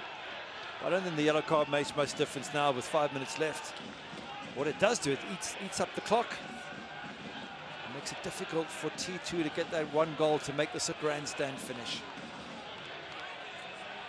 Well, if Didier had any hair, he'd be pulling it out right now, considering the fact he was frustrated that he got subbed off. Now there's a free kick from only about 22 yards away. Well, I'm still confused as to how he got subbed off at a time that didn't suit him, because I'd assumed that conversation had taken place at halftime, and the coach, Rick Schantz, would have said, when do you want to come off? He gives him a time, so. But you're right, he would love to line this one up, wouldn't he, Didier Drogba? Try and smash this into the top corner. Cortez can strike from this range as well. It'll be Owako. Gladson Owako, never really challenging Pack in the end, and a goal kick coming. But 5 minutes remaining plus stoppage time. 5 minutes separating Phoenix from their first ever postseason win. It's going to be so tough now. There's not much time left. It's a 2-goal cushion. And T2 will need to score very, very soon, even to give themselves a glimmer of hope. Waco didn't quite find Billy Forbes. Hansen through for Williams. Stefan goes to ground and gets it right.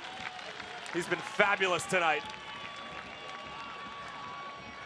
So they fought so hard to keep that clean sheet. Goalkeeper and back four. Good job so far. Corner comes in, won by T2, but out of play.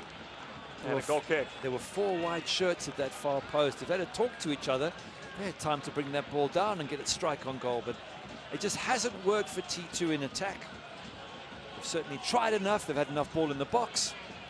They've forced Wazinski into a couple of saves, but all in all, it hasn't been the best attacking performance from the visitors. Yep, Cameron Knowles knows it as well. It's been a frustrating evening.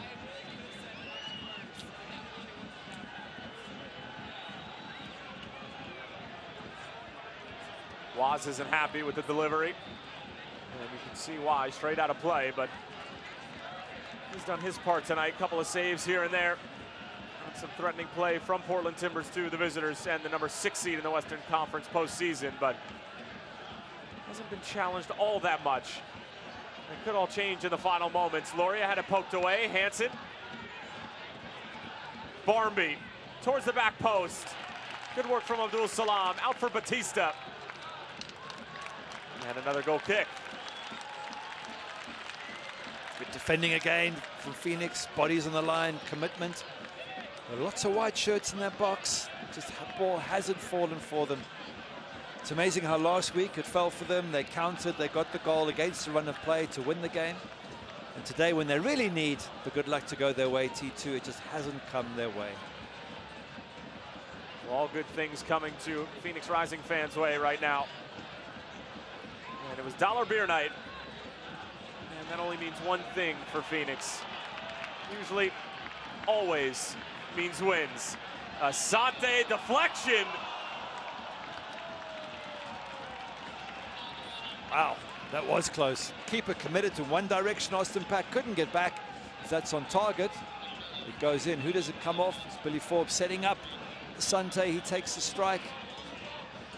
Comes off Gladson at Waco and just goes wide.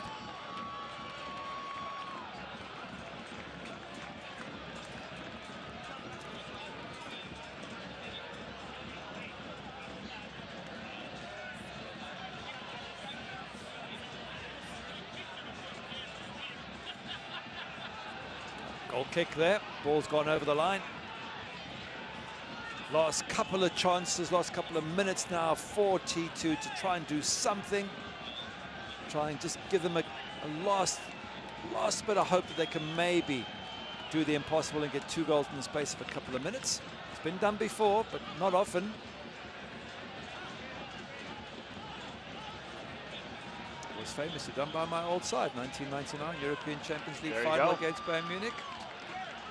You just had to bring that up, didn't you? Absolutely. The way Man United are playing at the moment, I'll bring up any past history of good days, because there are not many for us to enjoy right now. Well, I'll tell you what, there's a former Newcastle man and Pete Ramage sitting on the bench that I'm sure would love to have a few words with you. Former Phoenix Rising central defender and had a terrific career overseas as well.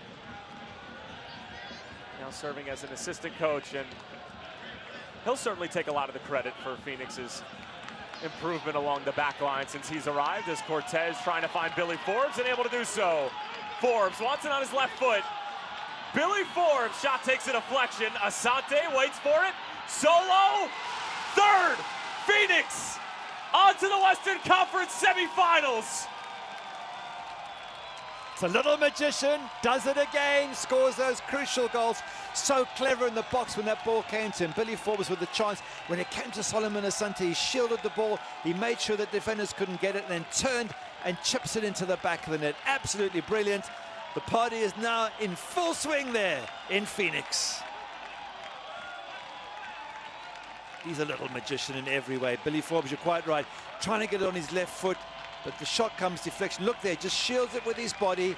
Allows him a little moment to stick that in the back of the net. Absolutely brilliant from Solomon Asante.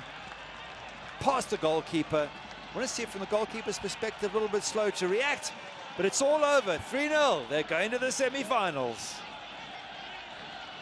Didier Drogba, Jason Johnson, Solomon Asante, the goal scorers. It's a far cry from 6 nights ago. We'll have 5 minutes of stoppage time, but Solomon Asante has just officially given Phoenix their ticket into the next round and moving one step closer to USL Cup. T2 scrambling now.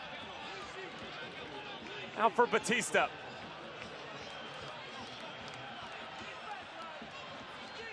Barmby. Rubio Vasquez not interested.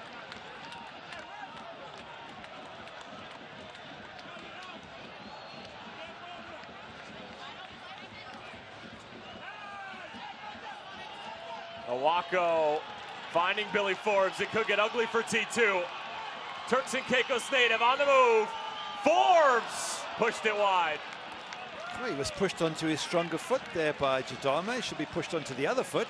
In the end, Billy Forbes not having a good strike on goal, but look at the fans in the background. They're celebrating. And I guess T2 will take this away, especially the coaches, and say, look, lessons learned. We played some pretty football. We were dominant at times, but we didn't score. In these matches, especially in knockout, it's about not conceding, and it's then about scoring the goal that counts.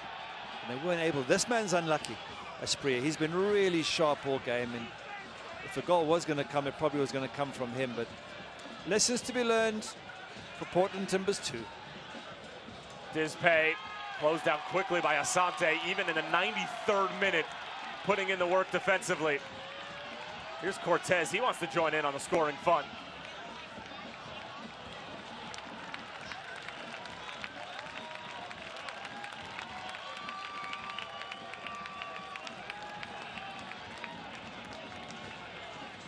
Phoenix is slowing it down here with a sub and just controlling the pace of everything. The match is effectively over. Just giving players a couple of minutes at the end just to stretch their legs. The foul against Chris Cortez, as we're getting word that Shaft Brewer is getting ready to come on. And to replace Solomon Asante, as we just have about 2 minutes and change remaining. Waz, it's his first miscue of the night, but had a few teammates who were stationed behind him for cover. Barmby. Desperate times for T2 now. And the goodbye chants have started from the Bandidos and the Red Fury.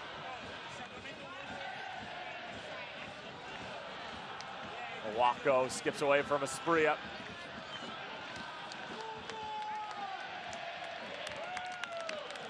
This is it, just playing it out now, Phoenix, all relaxed. Game over, fans are happy. They can start looking forward to the semi-finals and all steady, steady, steady, everybody. And Solomon Asante really frustrated with Austin Dispay. Mike DeFont comes in and gives a clear two-arm shove to Dispay. Asante is hot. He feels he was stamped on. If that is the case, that should be certainly a yellow, possibly even a red. But it's game over then. Let's just calm down, Phoenix. There's no advantage to be gained from this. Leave it to the referee to sort it out. Let's have a look here. Asante on the ball, gets brought down now. I don't think there was a stamp there. Let's have a look again. He's trying to get out the way. Over the top of him, yeah. Trying to get out the way, the big man there.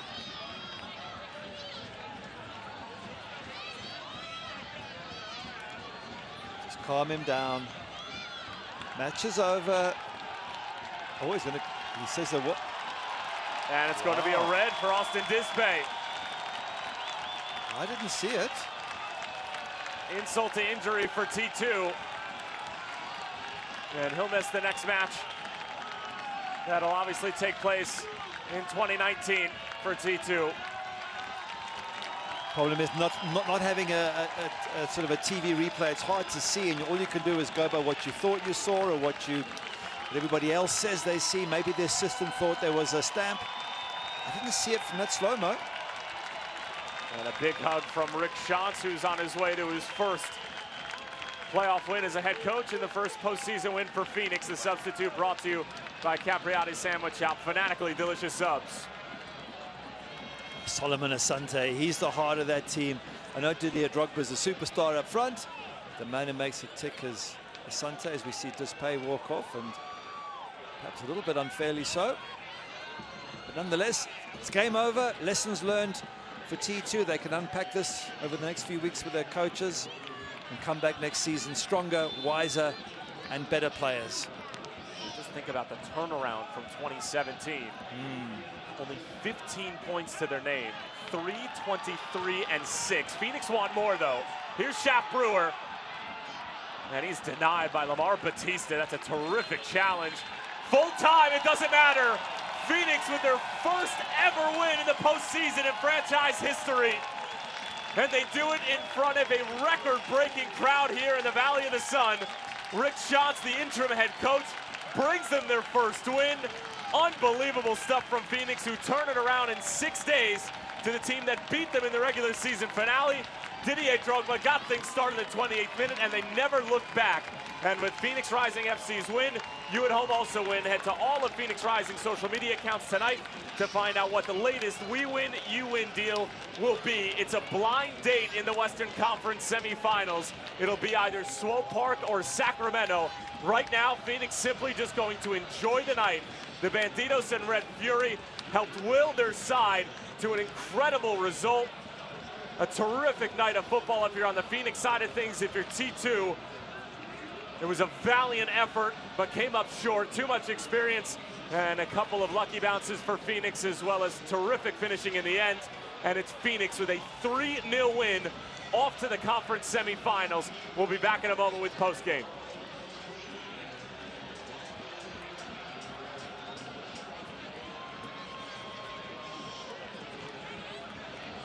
Worried about your kids' health care? Sick of doctor's offices with no appointments available? Let Happy Kids Pediatrics help. Our hand-picked staff is carefully cultivated to provide professional and compassionate care when your child needs it. Plus, we happily accept access, private insurance, and even offer special pricing for patients with no health insurance. With over 18 years providing quality health care to Valley children in our convenient Valley-wide locations, you can trust your child's health care to Happy Kids Pediatrics. If you just sign that first I'm one so there. sorry. I don't feel comfortable signing that. I don't get the math here. Was this the same car we talked about? What's this dealer preparation fee? I'm so sorry. This just is not. What we talked about.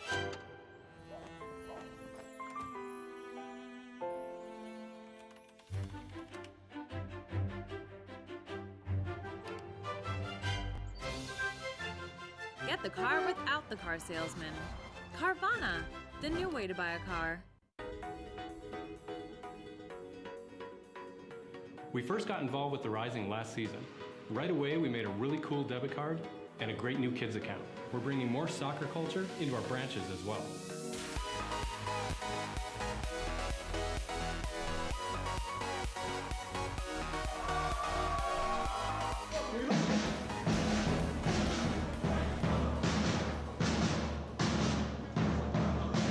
It's a work in progress.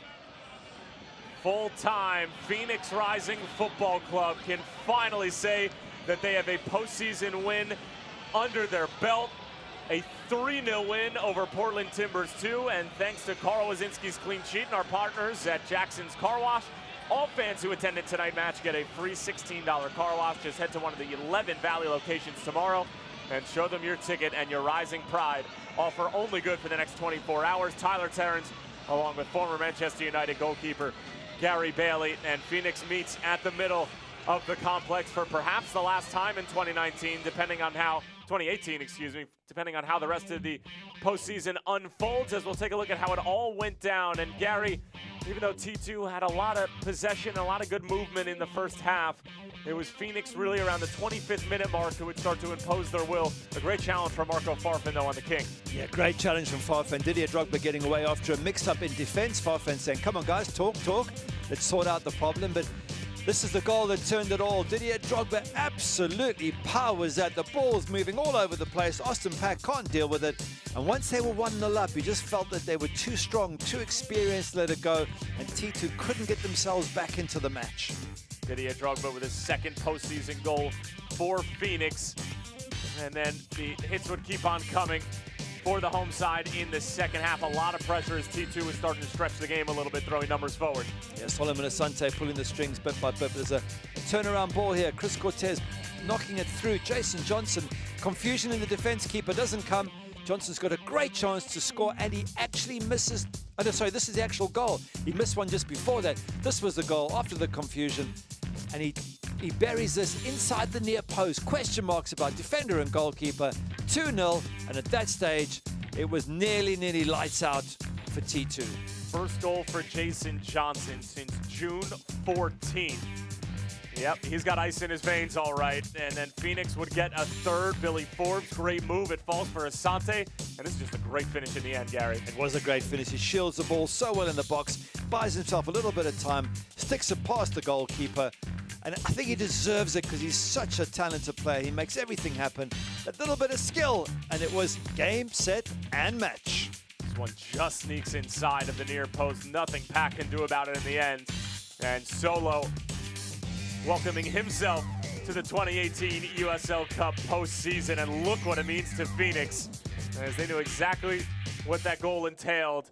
A non-stop ticket to the Western Conference semifinals, and it'll either be at Sacramento or home against Swope Park, as that match will take place tomorrow, later on in the night, as Phoenix will simply enjoy this momentous occasion and a big win over T2. Gary, if you had to take a guess at that Sacramento Swope Park game, who do you like? Swope Park are in a bit of form, so who knows how it goes. But in knockout football, you just want to keep moving along. You want to keep progressing. That's what Phoenix have done. Great job. Didier Drogba scores. They win by 3. They keep a clean sheet. The fans are happy. If you're Phoenix Rising, it couldn't be a better day than it's been today. 1 down and 3 to go for Phoenix Rising Football Club. All it is 4 wins in the postseason, and you can call yourself a USL Cup champion. Part 1 in the books. It was a battle to the end for Phoenix, but they come away victorious. They lost the earlier battle 6 days ago, but they win the war against Cameron Knowles' side. A 3-0 decision for Didier Drogba, Jason Johnson, and Solomon Asante. For our entire crew and my broadcast partner, Gary Bailey, Tyler Terrence saying so long for now. We'll see you in the Western Conference semifinals. This copyrighted telecast of the United Soccer League may not be retransmitted, rebroadcast, or reproduced without the express written consent of the United Soccer League.